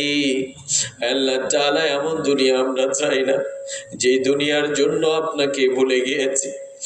আল্লাহ তাআলা আপনার কাছে কামনা করি এই দুনিয়ার মোহে পড়ে যেন আমরা দিন থেকে দূরে সরে না যাই। আল্লাহ তাআলা মরণ পর্যন্ত যেন আমরা দিনের উপর অটল অবিচল থেকে যেন কবরে যেতে পারি। আল্লাহ তাআলা আমরা যারা হাত উঠিয়েছি এখানে এমন সন্তান আছে যে সন্তান নিজ হাতে নিজের বাবাকে কবরের মধ্যে দাফন করে দিয়েছে। আল্লাহ তাআলা এখানে এমন সন্তান আছে যে সন্তান নিজের মাকে কবরের মধ্যে দাফন করে দিয়েছে। আল্লাহ তাআলা বাড়িতে গিয়ে দেখবে মা যে খাটের মধ্যে শুয়ে থাকতো, বাবা যে চেয়ারটাতে বসে থাকতো, আল্লাহ তাআলা বাড়িতে গিয়ে দেখবে মা বাবার হাতের স্মৃতিগুলো রয়ে গেছে। আল্লাহ তাআলা মা বাবার স্মৃতিগুলো দেখে আর সন্তান কাঁদে। আল্লাহ তাআলা কলিজা ভরা দুঃখ নিয়ে আপনার দরবারে দুহাত উঠিয়েছে। আল্লাহ তাআলা ওইরকম জনম দুঃখিনী মা বাবার কবরগুলোকে আপনি জান্নাতের টুকরা বানিয়ে দেন। আল্লাহ তাআলা আমাদের যাদের পিতা মাতা জীবিত আছে তাদের হায়াতগুলো বানিয়ে দাও। আল্লাহ তাআলা পিতা মাতাকে খুশি করে জান্নাত কামাই করার তৌফিক দান করিয়ে দাও। আল্লাহ তাআলা অনেকের মা বাবা অসুস্থ, আল্লাহ তাআলা তাদেরকে আপনি অতি সত্তর শেফা জেলা খামেলাতায় মানসিব করিয়ে। আল্লাহ তাআলা এই দুটো মানুষ আমাদের জন্য নিঃস্বার্থক ভালোবাসা দেয়। আল্লাহ তাআলা বাবা তো সেই মানুষটি নিজের স্বপ্নকে মাটি চাপা দিয়ে সন্তানের স্বপ্নগুলো পূরণ করে দেয়। আল্লাহ তাআলা আমাদের মায়েরা তো এমন মা, মায়ের কলিজার মধ্যে লাথি দিয়ে দুনিয়ার বুকে এসেছি। আল্লাহ তাআলা অনেকের মা অসুস্থ, আল্লাহ তাআলা মাকে আপনি সুস্থ বানিয়ে দেন, বাবাকে আপনি সুস্থ বানিয়ে দেন। আল্লাহ তাআলা মা বাবাকে সন্তুষ্ট করে জান্নাত কামাই করার তৌফিক দান করিয়ে দাও। আল্লাহ তাআলা পর্দার আড়াল থেকে মমতাময় মা বোনেরা হাত উঠিয়েছে। আল্লাহ তাআলা মা বোনদেরকে পর্দানিশীন বানিয়ে দেন। আল্লাহ তাআলা মা বোনদের জীবনের সমস্ত গুনাহগুলো আপনি মাফ করে দেন।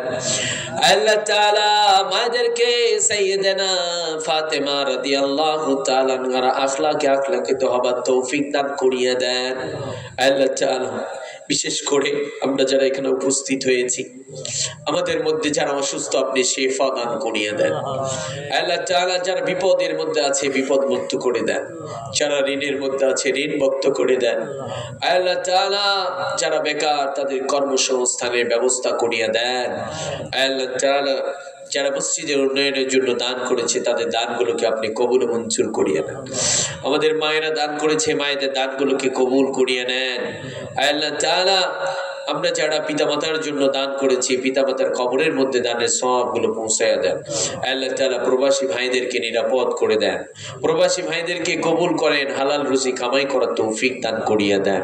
আল্লাহ তাআলা আজকের এই তাফসীর মাহফিল সফল করবার জন্য কথা দিয়ে টাকা দিয়ে পয়সা দিয়ে যারা যেইভাবে সহযোগিতা করেছে কাল কিয়ামতের মুসিবতের দিন আজকের এই তাফসীর মাহফিল আমাদের নাজাতের জরিয়া বানায় দিন।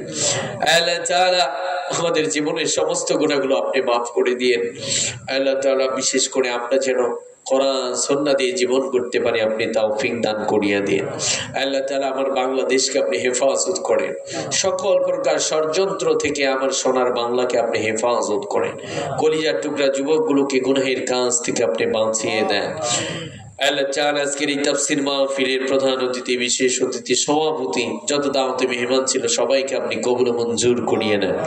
আল্লাহ তাআলা মসজিদ কমিটির ভাইয়েরা অক্লান্ত পরিশ্রম করে আজকে এই তাফসীর মাহফিল অ্যারেঞ্জ করেছেন, কমিটির ভাইদেরকে কবুল করেন, জীবনের গুনাহগুলো মাফ করে দেন। আল্লাহ তাআলা যারা অক্লান্ত পরিশ্রম করে মসজিদ সুন্দর করে সাজাচ্ছে আল্লাহ তাআলা তাদের লাইফটাকে ইসলাম দিয়ে সাজিয়ে দাও, মরণের পরে সুন্দর একটা জীবন তাদেরকে দান করিয়ে দিও। আল্লাহ তাআলা আমি সহ যারা কোরআন সুন্নাতে কথা বলেছে আপনি তাদেরকে কবুল মঞ্জুর করিয়ে নেন। সুবহানা রাব্বিকা রাব্বিল ইজ্জাতি আম্মা ইয়াসিফুন ওয়া সালামুন আলাল মুরসালিন ওয়া জাল্লা খারা কালামিনা ইনদাল মাউতি লা ইলাহা ইল্লাল্লাহু মুহাম্মাদুর রাসূলুল্লাহ।